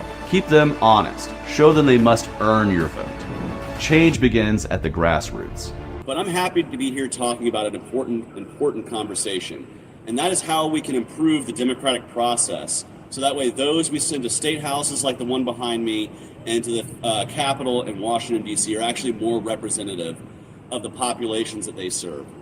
I was proud to run in my race for U.S. Senate in 2022, proud to give Georgia voters an alternative voice, an alternative choice in their ballot. We talk about more choices and more voices, and we need to have that in our elections. And I forced a runoff in that race. And people kept asking me, well, who are you going to endorse in the runoff, Chase? Are you going to endorse Senator Warnock? Are you going to endorse Herschel Walker? I even got a call the very next morning from Senator Rand Paul's office trying to convince me to vote for Herschel Walker in the runoff. And I told him and everyone else the exact same thing. The only thing that I'm endorsing in this runoff is that we need to end runoffs by having ranked choice voting and instant runoff voting. My name is Chase Oliver. I want to be the Libertarian candidate for President of the United States because I know people are getting sick and tired of being sick and tired. Over 60% of voters have said they are willing to vote for a candidate who is not named Donald Trump or Joe Biden. And I think third parties and independents need to seize on this opportunity to bring new voters out, new solutions to the table. And as a Libertarian, my solutions are pretty much rooted in the idea of freedom. If you are living your life in peace and you're not committing force, fraud, coercion, theft, or violence, your life is your life, your body is your body, your business is your business, and your property is your property, not the property or business of an overly abusive and intrusive government that we've seen, frankly, my entire adult life. Now, Libertarian candidates also competed for a spot on Oklahoma's November presidential ballot, with Chase Oliver winning. However, something historic about last night was the Libertarian Party, who hosted its first ever presidential primary in the Sooner State. Oklahoma Libertarians wound up choosing activist Chase Oliver. And in the Libertarian primary, Oklahoma voters chose Chase Oliver. He won more than 60% of the vote over candidate Jacob Hornberger. And for the first time in state history, Oklahoma held a Libertarian primary. Chase Oliver won with 61% of the vote. He's also believed to be the first openly gay man to ever win a presidential primary in Oklahoma. My name is Chase Oliver. I want to be the Libertarian candidate for president. I got started being a Libertarian because I was anti-war to the core, and I wanted to oppose the warfare state that exists around the world, and I want to be a voice for the anti-war movement that does no longer exist in the 2 major parties. I want to build our party from the foundation up. I have 4 metrics of victory that can tell me if our campaign is a success outside of winning the White House. How many states can we win ballot access so it's easy for libertarians to run all over the country? How many states can we win major party status so we get more media attention, primaries, and other things? How many winnable, electable libertarians can we identify and have my campaign travel out there, knock on the doors, get the attention of them, and push them across the finish line to victory? And I make this commitment to each and every one of you. If I'm our nominee in 2024, I want to double our party's membership, and I'm committed not just to be our nominee for 1 year, but to stay committed for the next 4 years, to keep that doubled membership, hold on to it for 4 years, so next time around we have twice as many activists, twice as many donors, and twice as many energy in the Libertarian Party. We're going to build it from the foundation up, and as we do it, we're going to tear the state down brick by brick. Go to votechaseoliver.com. Thank you very much. So I want to say thank you for the opportunity for us to get to speak on stage tonight. This is an opportunity that would never be afforded to us if the Democrats and Republicans were to control this process of this election. And so I want to reject the duopoly, and I believe the best way to do that is with a message of freedom and trust. Freedom for each and every individual to live their lives as they see fit, so long as they're living that life in peace. And if they can do that, that's because we all can trust each other, that we can determine for ourselves the best way to go about our lives. And that is a message that will resonate with millions of American voters who are sick and tired of being controlled one way or another by an overly intrusive, abusive federal government. Now, I don't believe the solutions of the past will fix ourselves. Political philosophies and structures that failed in the 20th century and led to tens of millions of people dying of hunger will not solve homelessness and help people in this country. What will is returning people's power back to themselves and not insisting that central planners can make that decision for you. I would return that power back to each and every individual to decentralize the power across this country so that we can form our own mutual aid organizations, direct organizations that can help our fellow man. I believe that there are a lot of people out there who want to help each other, but know deep down that the way the government is set up and the way the government distributes that help isn't working for people. They'll tax you $1 and they'll give you a dime. That is what central planning government can give you. Instead, we should decentralize everything about our lives, remove the war machine from our lives, stop fighting wars overseas with our name and killing innocent people with our taxpayer dollars, stop abusing people in the criminal justice system, stop abusing people at our border who just want to come here to work, start giving people real opportunity by removing the power out of the hands of government and returning it back to each and every individual. I sincerely believe that we can have a better America if we just trusted each other and loved each other a little bit more and took the power out of those with a badge and a gun to do harm in our name. And that is the message I want to put out there for each and every American. Go to votechaseoliver.com, check out our platform, and I'm so thankful for my team. We can announce today that we have donors in all 50 states, hundreds of volunteers, and we are the best vehicle to challenge the duopoly in 2024. Thank you very much.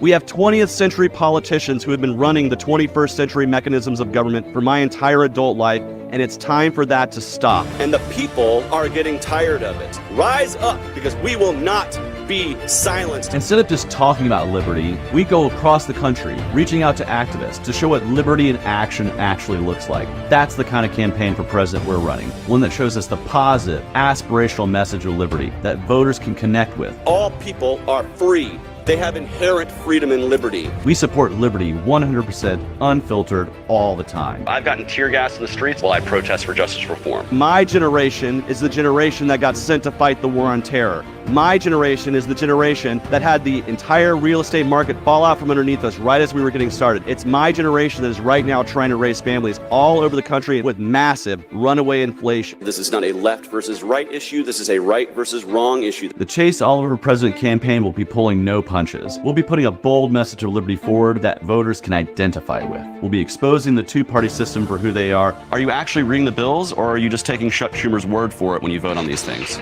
I will fight like hell to make sure that each and every one of you is replaced. We libertarians, we want to enter this race to be a check against the two-party system and to give you somebody honest to vote for. Why is that the radical idea, not the rational idea? Nobody will buy and pay for a libertarian. We don't just blow with the political winds with whatever's popular. We stand on principle. And I say as a libertarian, we do not believe in the initiation of force. Take the boot off of our neck, support freedom, and support the people. Thank you very much. I'm Chase Oliver, a candidate for president, and I approve this message.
still think about it, maybe. There we go. And then I will go to next page. Just give me like a. Okay. Yeah, no worries. Not super formal. Okay, so my name is Megan Trupp. A lot of people know me as Nilik Trupp. Nilik is my Yupik name, or the Eskimo Libertarian. I ran for Assembly District 2, and because of Matsu Borough rules, I had to use my legal first name, last name, which is Megan Trupp, my government name. You can't even put nicknames on there, so if like Spike Cohen was going to run for office in that area for some reason, he would have to put Jeremy Cohen. He couldn't even put Jeremy quotes Spike Cohen. So Megan Trupp is my name, and I ran for Assembly District 2 in the Matsu Borough. Go ahead and go to the next one. Ooh, a little too far. Yeah, so pretty much I'm just going to go over kind of what I did, what worked, what didn't work. Something I would emphasize to folks is I really think we need to have a website and social media before you even announce that you're going to run. So I had a website ready to go, social media, and through that website and social media, I had a way that people could donate. So as soon as I announced, people were able to donate that second. So make sure you have all that done before you even start running. I had lawn signs, I had big road signs, business cards. I always had business cards on me, and I was handing them out like crazy to everyone I met. It was probably very obnoxious, but like Mikkel had talked about, you gotta touch your customer at least 7 times. So I was handing those out like crazy. I had a QR code to where people could donate. And I know Chris Bai had mentioned that he didn't fundraise enough. He wished he had fundraised. I was obnoxiously fundraising, asking for money, and I was able to completely fund the campaign, which really took me out of my comfort zone, but it was worth it. Let's see. I also wrote an op-ed for the local paper, which was, which is on the next slide. I wrote an op-ed, had a newspaper ad, and did a radio interview with Big Cabbage Radio. Something that I think that everyone in this room should start doing right now is writing op-eds for local paper. It's free to do. You get your voice out there. So I did it for the People's Paper out here in the Valley. It goes, I believe they give out 17,000 copies, and they always run out. So people read my article too. So this is right at the beginning of my campaign. I wrote this article. I talked about funding students, not systems. So, you know, voucher system, or some people call it like buy the backpack sort of school system, and promoting libertarian ideas. And people read it. Like, people are like, oh, I read your article. I liked it. I really like this idea. Hadn't heard it, or they had heard it, and they're like, I'm glad that you're for school choice, that sort of stuff. So even if you're not going to run for office, I think everyone in this room should start writing op-eds for local papers. And the people who run the people, this magazine, or this newspaper, are lowercase l libertarian, so they like us anyways. No worries. And I also was on the front cover with my ad, and I was super happy about that. So I was up there with, you know, all the big names, and then there was me, little office, Assembly 2, like, vote for me too. So anyways, you can go to the next one. So events attended. This is something else I encourage people to do, is go to events that are already planned out. People are already doing the work and want people there. So I went to borough meetings, I went to city hall meetings, I went to community meetings. So there's smaller community meetings within the borough, so I made sure to go to those. The incumbent had to go to there anyways to give a report, but she saw me at all of these meetings. And so, let's see, I also went to school board meetings, because the Matsu School Board and the Borough Assembly, they work together. So I went to those as well. There was a homelessness think tank that was in the Palmer area, and since District 2 does include that area, I went to that, gave my opinion. Let's see. Oh, and this was not a partisan race, even though people knew I was a libertarian, so I went to the Republican regional meeting, and my face was there. Why not? Let's see, I went to the borough debates. I was on the debate stage. This is what this picture is. So I was speaking on the debate stage. It wasn't super formal, but I got my face out there. I told them my opinions. It felt like I was going into the lion's den, because it was predominantly a like Christian conservative Republican demographic. And so I got some hard questions, but I held my own. Let's see. I also went to other debates for other people's races. And so I think it's really important to also help out other libertarian candidates, be that face in the crowd. If anything, it helps them with their self-confidence. They know that there's someone in the crowd that's rooting for them, really helps them out, and it gets your face out there. See, I went to the Palmer Chamber of Commerce luncheon. So looking at different groups that are in your area, and especially when it comes to economics, when they meet together, what are they going to talk about? This one happened to be about cannabis, and so they even had lawyers there. They had business owners, bankers, those that are in the cannabis industry. They talked about the specifics, what taxes are in place, what are the regulations. And I spoke with those business owners and bankers and lawyers, and I asked them, how can government get out of your way so that you can thrive? You know, and what are non-value added policies that are in place that are actually hindering the system but just make people feel good? So how can we actually repeal? So that way when you go to the debate stage and you actually take office, you sound much more intelligent, like, hey, we should repeal such and such tax. It doesn't help us, what have you. Instead of saying just, you know, taxation is theft. And that's fun to say on a meme and whatnot, but we got to sound educated, folks. So I also went to the Alaska Outdoorsman Banquet. So we have hunters, fishers, multiple outdoorsmen.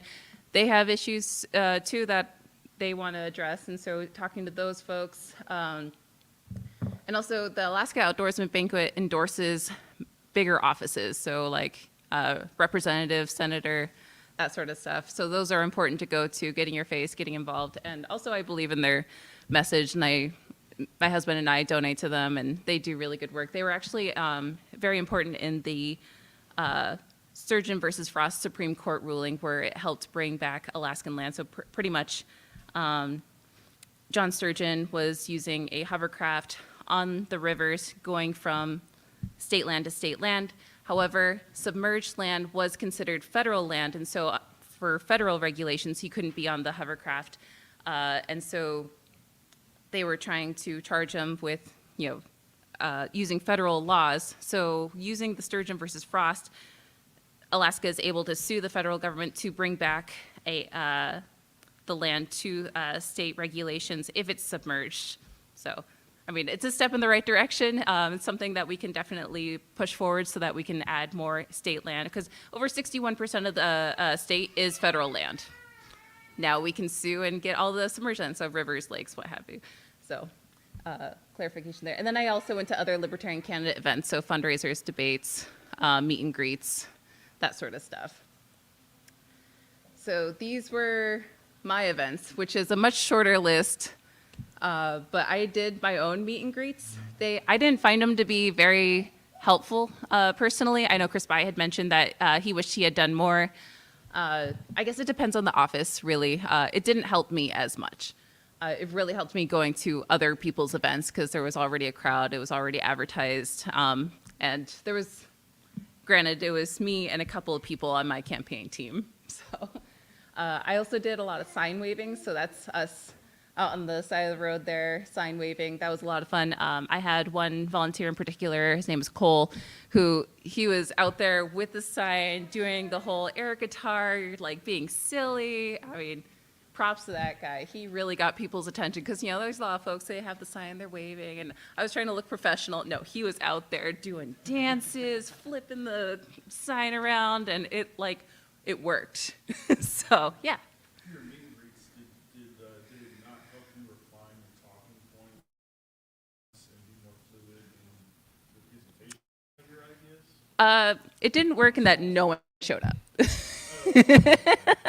I'll be honest, no one showed up to those. For example, with door knocking, or just talking to people who you know don't agree with you on a small scale versus a presentation of a large room where you can't really, I don't know, you're mostly one directional. Yeah. Talking to somebody who doesn't necessarily agree with you, you can really refine your messaging. Did you have that experience? Yes, I did actually. Door knocking. So that's why it's also bold, underlined door knocking. That was the thing that really helped with the success in my campaign. I didn't win my office, just, spoiler alert, didn't win. But I did gain a lot of traction. I brought a lot of libertarian values. And there are some things that I would consider a win, which I'll get more into. But yes, the door knocking was very crucial. Meet and greets, people didn't show up, or like I was at a coffee shop and I would like go bother people as they were having coffee, and you could see on their face, like, I'm just trying to have coffee here and a little donut. Like, so the door knocking is definitely, that's why it's also bold, underlined, and the sign waving, especially with my shout out to Cole. He was a huge help in that. And don't be afraid to be silly. And I believe down in Southeast, Paul Robbins actually won his campaign. He attributes it to sign waving and wearing those inflatable dinosaur costumes. So he like had a bunch of folks out there in inflatable dinosaur costumes with the signs. He even made front page news in the area and won his position. Oh yeah, and I also had drinks afterwards with volunteers. It was really important for morale and warming back up after being outside because it got cold. So you can go ahead and go to the next page. So it's kind of hard to see these numbers, but I mentioned door knocking. So these two precincts, this isn't the total vote, but these two precincts I hit the hardest with door knocking. I put in the miles. I won both of these precincts. So this is 190, this is my number right here.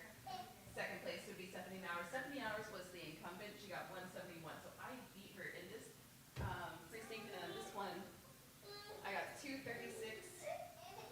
So I got the most votes in this one. She got 221. So door knocking does work. And I got a lot of folks that are like, oh, you're going the old-fashioned route. And I'm like, yeah, here I am. I was meeting people where they were at home and talking to these folks. So numbers don't lie. But I didn't win all the precincts. So we can go to the next slide. So real quick, this is District 2. It's just the Palmer area. It's the smallest district in the Matsu Borough. The Matsu Borough is actually the size of West Virginia. And then District 2 is just Palmer. Anyways, so looking at the final numbers, these are the total numbers. I got over 30% of the vote right here. Stephanie Mowers is the incumbent. Oh, thank you. So, which over 30% as a libertarian, it's great. Yeah, and Stephanie was the incumbent. You can have 2 terms in this position, so she has to, she won't be able to rerun for this position, but I don't live in District 2 anymore either, so. And then Dana was the Republican candidate. So he had the backing of the Republican Party, the Alaska Gun Rights Group, and multiple other Republican-specific groups. However, he ran a very mudsling type of campaign, and I believe that hurt him quite a bit, and so that's why he got 3rd place here, and I was able to beat the Republican in my election. So yeah, I really gave her the beans there. So moving on to the next slide. Yeah. So this is kind of my takeaway from the from this. So clean your house. This sounds really crazy, like clean your house. What do you mean? People came to my place and asked me questions, and my house wasn't clean. That was embarrassing. So at one point, my toddler was like running out of the house, and I was like catching her, and my house was a mess. I'm like, this does not look good. So clean your house. I don't think anyone's ever told you that if you're gonna run for office. Very Jordan Peterson. Right? Yeah, make your bed every morning.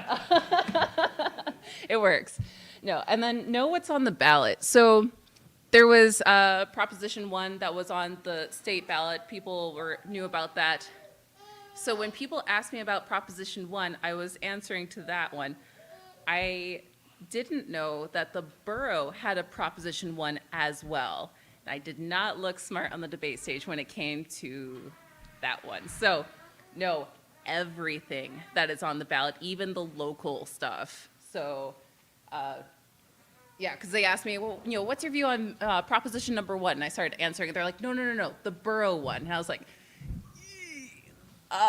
Let me look that up real quick while I'm on the debate stage.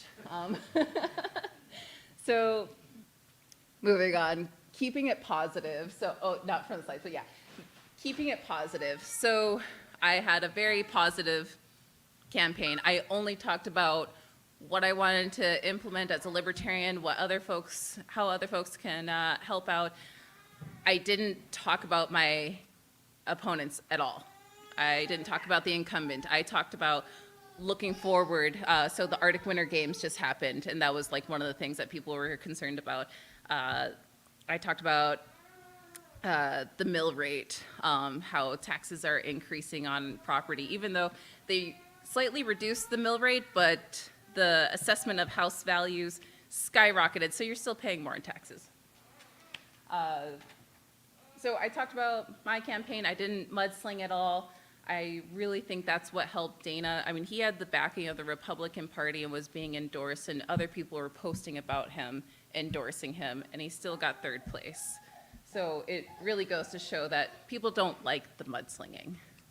People don't want the edgelord. They don't want the person on the internet that's calling you bad names I shouldn't say into the mic.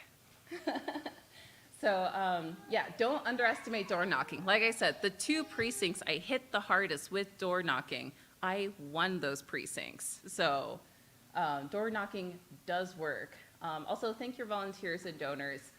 I feel like I should have done it more. I did what I could, took them out for drinks, told them thank you all the time, but I wish I had done gift baskets or something like that. They were a huge help. Going for such a small office, and yes, I did get donors, and it really helped with paying for stuff like paying for the signs and whatnot. But I also had people that volunteered their time and weren't paid, and I really should have thanked them more. So, anyways, Goyana, thank you. Do you guys have any questions? Make sure you clean your house. Yeah. You mentioned that you did a lot of fundraising, you paid for your campaign. What were the things that you spent money on, and what do you feel like was good ROI?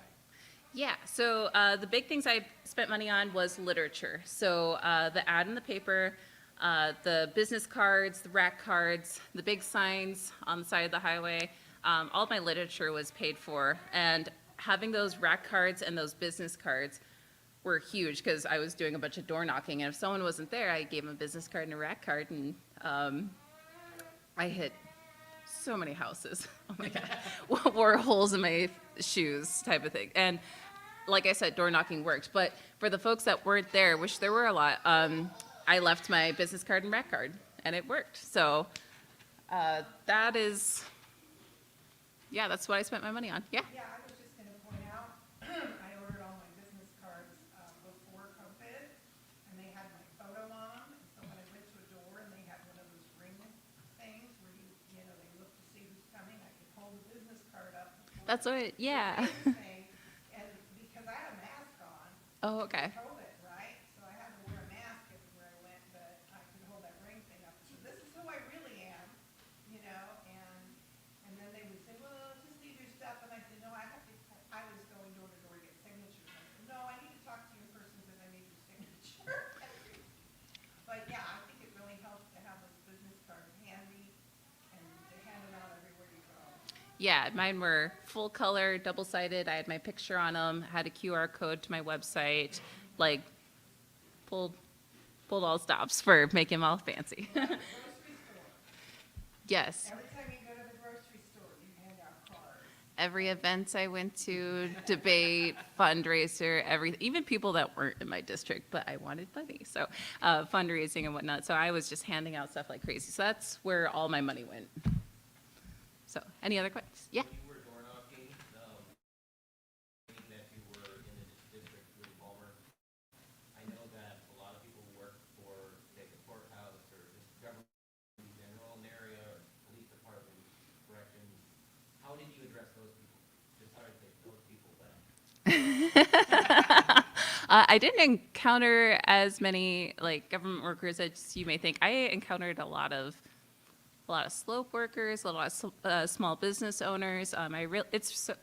like being a small business owner myself, it's easier to talk to other small business owners. I tell folks the thing that makes you a libertarian the fastest is starting your own business. So that was easy. I talked about issues specifically, like I know something that did come up was property owners and how they were going to restrict how much gravel you could sell from your property, or you had to speak to the borough, have a meeting, let your neighbors chime in how, you know, if you were allowed to do this or not. So that was like one of the specific issues.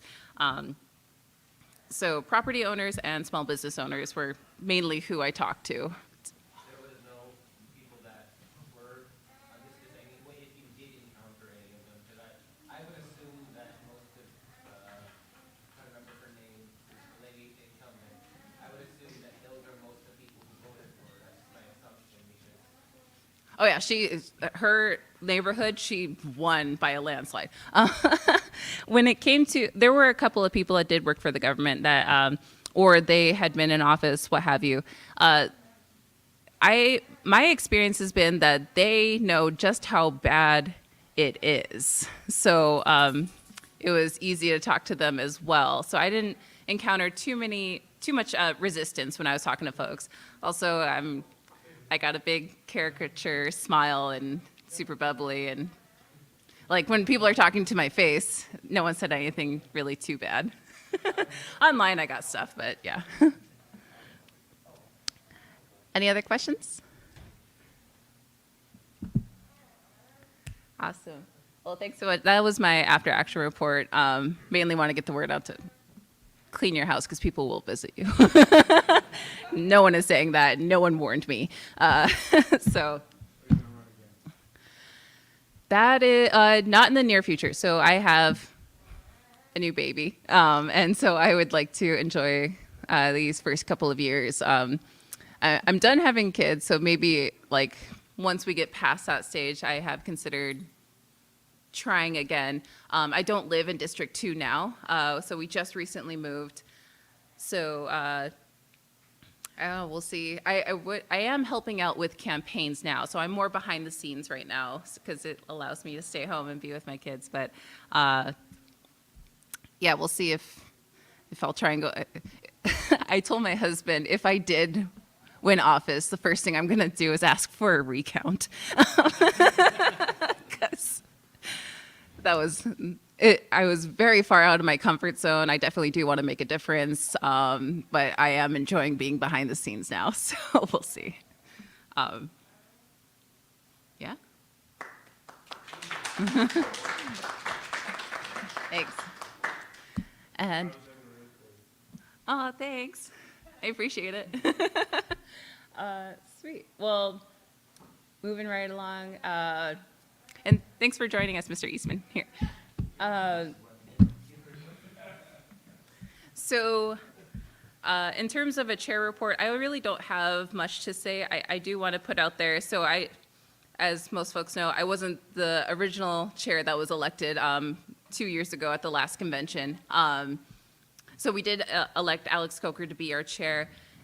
Shortly afterwards, he was activated. So he was part of Army Reserve. He was activated and stationed down in the lower 48 for over a year, which I feel for him. He had just had a son. That was very sad that he had to go for over a year. So, and then also I got pregnant. It was a high-risk pregnancy, and I wasn't as active as I would have liked. But yeah, since the last convention, so we have gained major party status. As you all know, we had our discussion yesterday, and I think something that wasn't mentioned yesterday too. So this was Senate Bill 161 was sponsored by Bill Wielkowski. However, if I remember correctly, it wasn't signed by Governor Dunleavy. It kind of expired past the time that he could veto it, and then that is how it came to be. So that's something important that should be mentioned. And then I'm trying to think what else. Yeah. Yeah, so it's really nice, makes it nice and simple. We're now a major party status, which is going to be great for the presidential year that is coming up. Yes. Right. Money saver, because we've always had to either pump up party registrations right this time of year.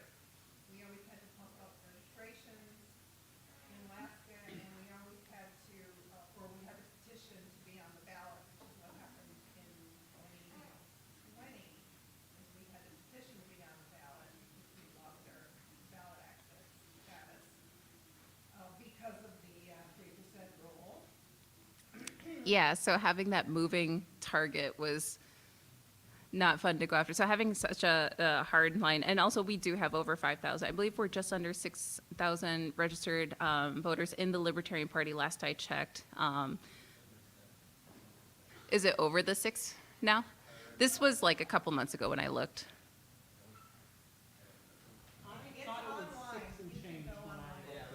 Okay, so it has increased since the last time I've seen it. So yeah, when I saw it, it was like just below the 6 mark.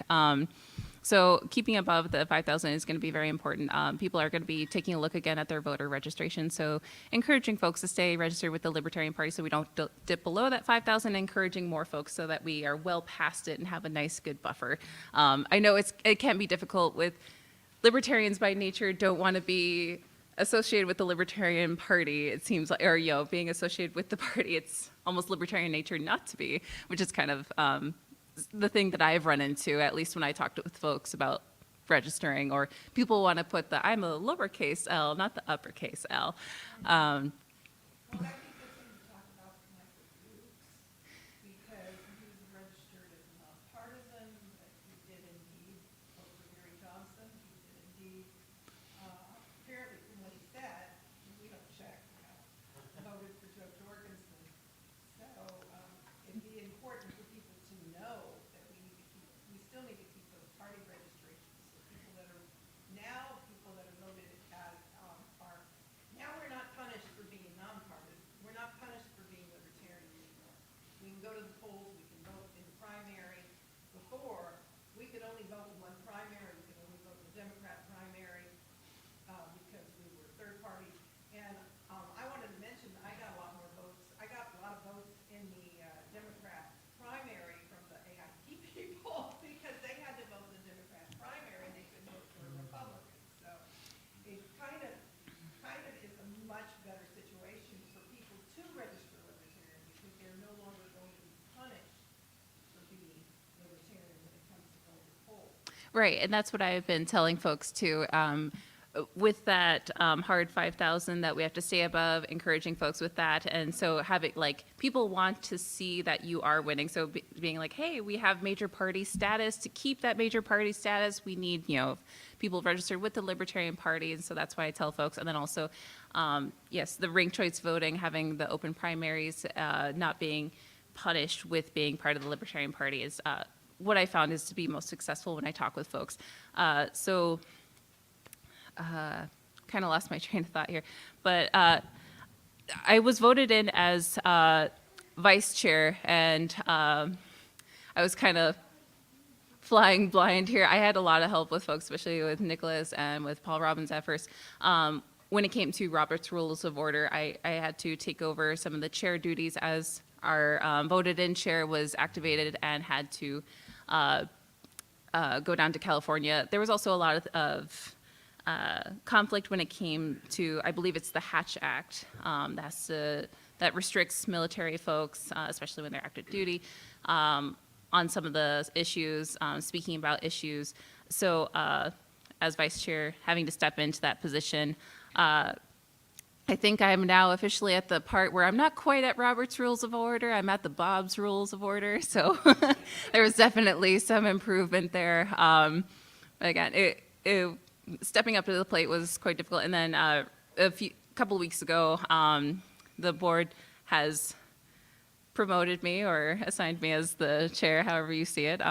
So I will not be running for another term. So I would like to spend the time with my child. I will definitely volunteer at events. I can help promote candidates, do things from home, and occasionally volunteer out in public. But I would like to stay home with my with my little pumpkin during this time. So.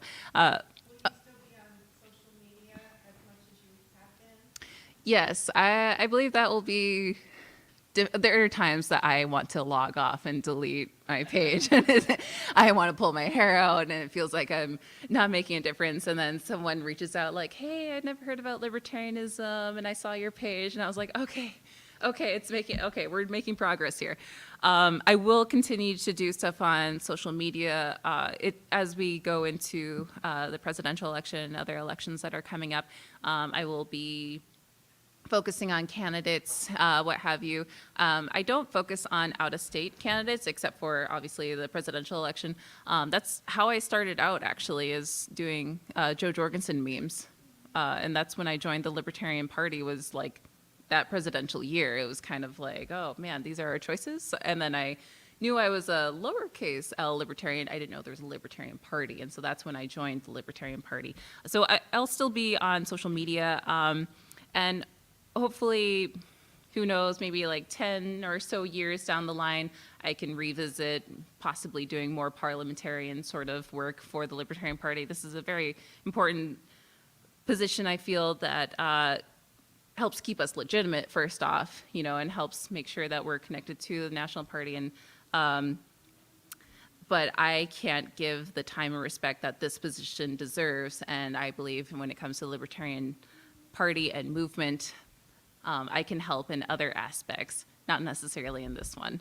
So, but thank you guys for having me as your vice chair / chair for the past 2 years. And yeah, I believe with that, we can, we have one more video and then we'll round this convention off with the last little bit of business, unless anyone has any questions. I just wanted to say about the AI, we mentioned well, that people mentioned the AIP. Most people that register with them think it's the Alaska Independent Party instead of the Alaska Independence Party. And so we could, when they say that, think, oh, they should get a little clarification saying maybe our values more resonate with you. And so it's how they have, their quote third largest party, but meaning, really, are they? No. Yeah, I've talked about this in other podcasts as well.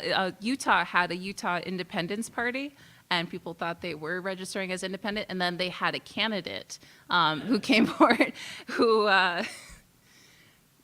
wasn't the best candidate, came out swinging with a lot of stuff that people are like, oh, this is a party. Oh, I don't align with this guy. And they saw this massive drop from that party. So I do address that with folks, like the importance of, like, when they say, oh, I'm registered as independent, I'm like, Independence Party or independent? And people are, it has opened up people's eyes. I leave that decision up to them. But I do put out that distinction, like, is it the party or, like, are you actually registered independent? So, but yes, good point.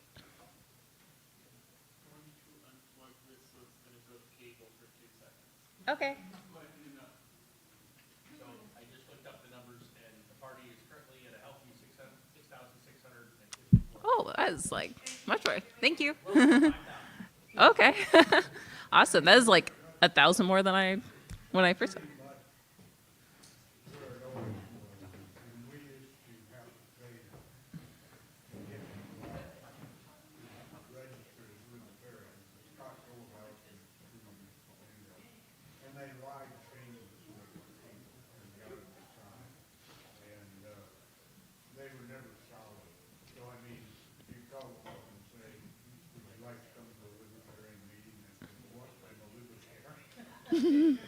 Yeah. So we lose all of them annually, but it kept Scott in mind, so there you go. Okay. Well, there you go. He solicited it. He did the fundraising. So there was, it was not a crooked scheme. No, he was, so getting money from donations, and he would take it for it. Yeah. But this is much better. Okay. For sure. Well, we have.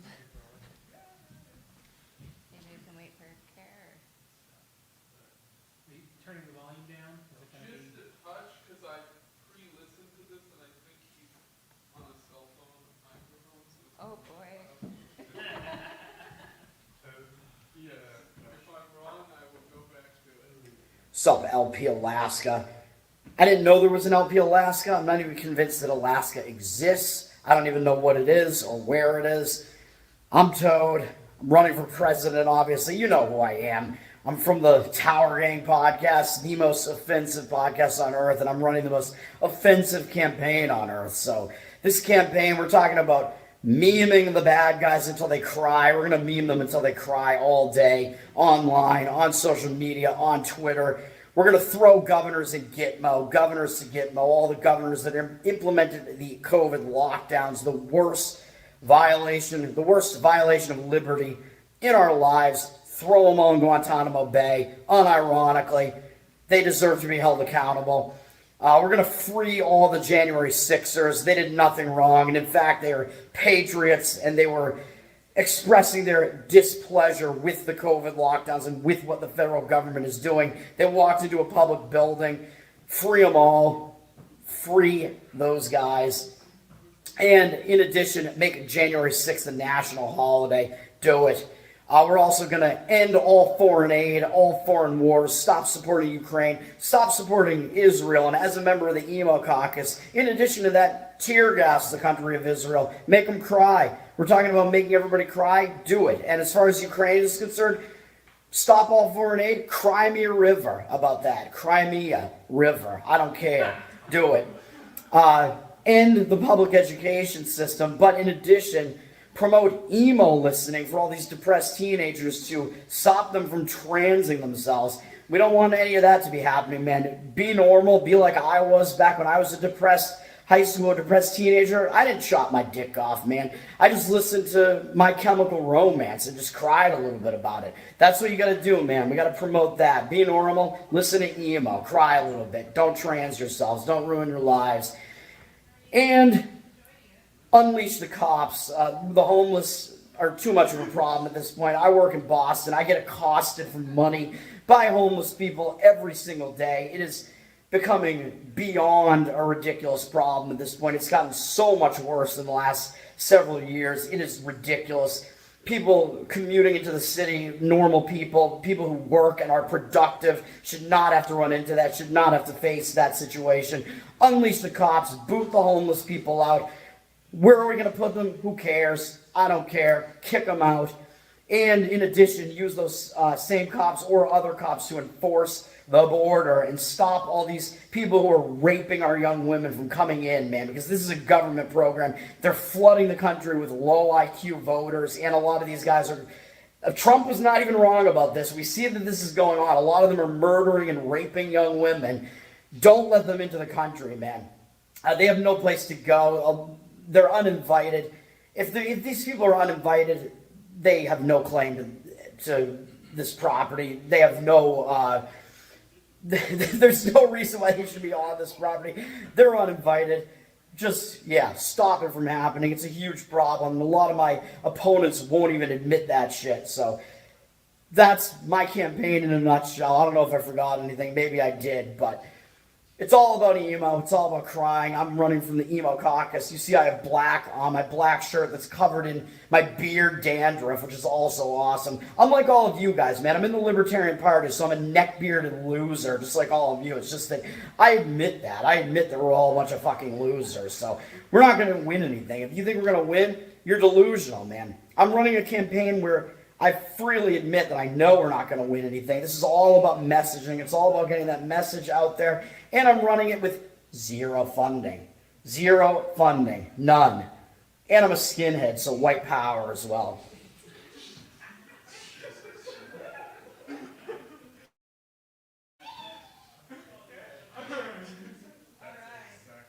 Vote for Toad 2024.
do the paper one. Or you can, we won't do anything with it.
Chase, you can just screen capture. Yeah, that's just screen cap it.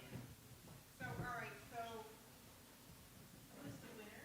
Mike Tremont with Joshua Smith coming in second, and what was it? Chase Oliver in third, I think. I'm not. It might have been the other way around there. It might have been Chase in second and Josh in Yes, but I third. was the. It should be a little up a little bit more. Yeah. Which one are we? Scroll up. Don't think. Yeah, there we go. Thank you. There you go. Yeah. Okay. Yeah. So first, second.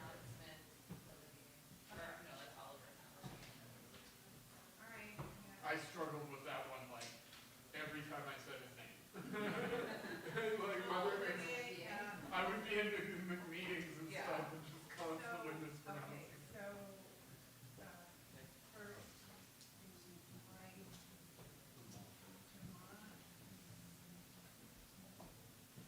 I guess I could take a photo of this for my social.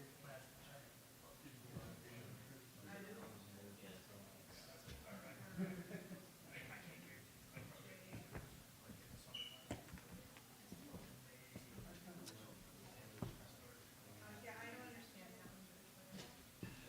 You don't understand that? Oh, no, I mean, we voted for Lars. Who's that? So it's missing from Franklin. You voted for Lars first, or he was within your staff? He was in our staff. No. Right. Good. Oh, he might have. Lost the first place. If any of the people in the, Okay, so who's in the work? Yeah, there's the largest, right, on that second photo. yeah, so a bunch of people had Lars fifth. Or had Lars, 5 people had Lars second. Yeah. Mm-hmm. Yeah, okay. But then, yeah, 4 was Mike Tremont first. So that, yeah, you only need one person to flip. Yeah, the choices. Yeah, I mean, yeah, Mike won in the first round. First two. And Chase was still in, so if any of the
positions first, and then we vote everything at once, or do we do one at a time? Traditionally, they used to do it, they start out with the chair and they make nominations for them. And then you could have a hand raise. But generally, it wouldn't have much problem, you know, it would be more like, does anybody want to pay me? Yeah. Okay.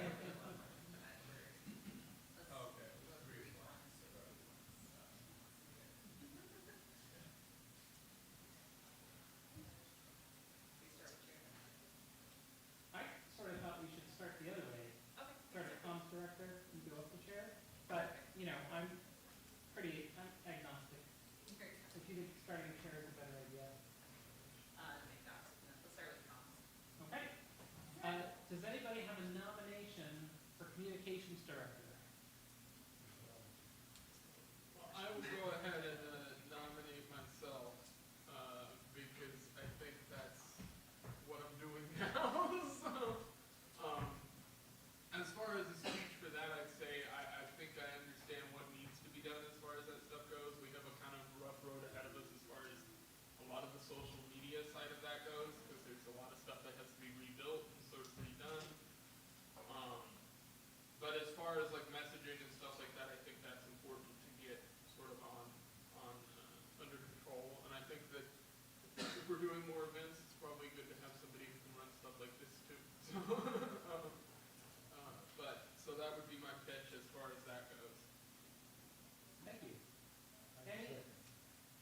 We have a second for Layton's nomination. Is there anyone else who would like to nominate for comms director? Hearing none. Membership chair. Is there anyone who would like to nominate someone? I'm going to nominate Megan. Okay. We have a nomination for Megan. Megan, do you accept the nomination?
chair.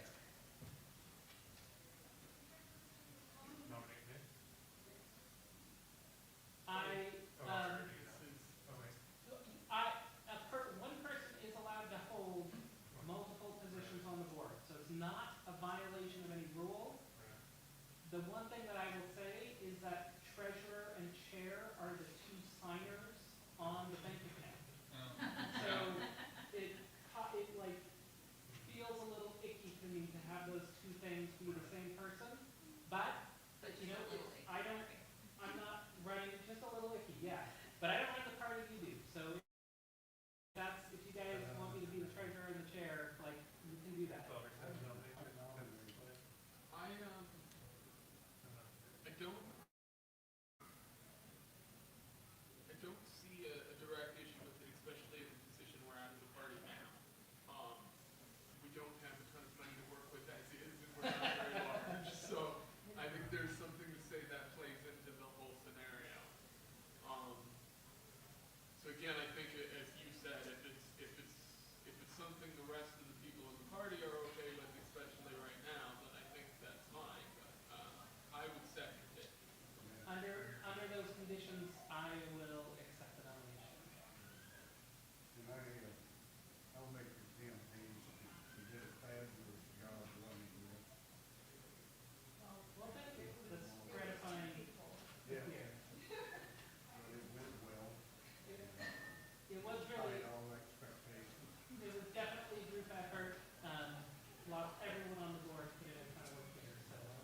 5, 6, 7, 8, 9, 10. I assume you vote for yourself, so that is unanimous. Very good. Membership chair. We only had one person running for membership chair. Nalik Truck. All in favor of electing Nalik to the membership chair, say aye. 1, 2, 3, 4, 5, 6, 7, 8, 9. Is that 10? And are you abstaining from this vote? Yeah. 10 and 1 abstention.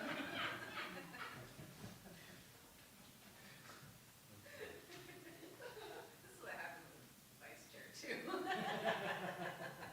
It's another trend. Treasurer. I was the only person standing for treasurer. Did we skip fundraising? Oh, did we skip fundraising chair? We did. Fundraising chair. We only had one person, Chris, running for fundraising chair. All in favor? Say aye. 1, 2, 3, 4, 5, 6, 7, 8, 9, 10, 11. That's unanimous. Now treasurer. Or no, what did we? Yeah. Did we do? Treasurer. Treasurer. Very good. No, we don't want you now. Right. All in favor? 1, 2, 3, 4, 5, 6, 7, 8, 9, 10, and I will abstain from that vote. And an abstention. Secretary, Devin was our only candidate for secretary. All in favor? Aye. 1, 2, 3, 4, 5, 6, 7, 8, 9, 10, 11 is unanimous. Vice chair. Chair was our only candidate for vice chair. All in favor? Aye. 1, 2, 3, 4, 5, 6, 7, 8, 9, 10, 11 is unanimous. And chair, I was the only person running for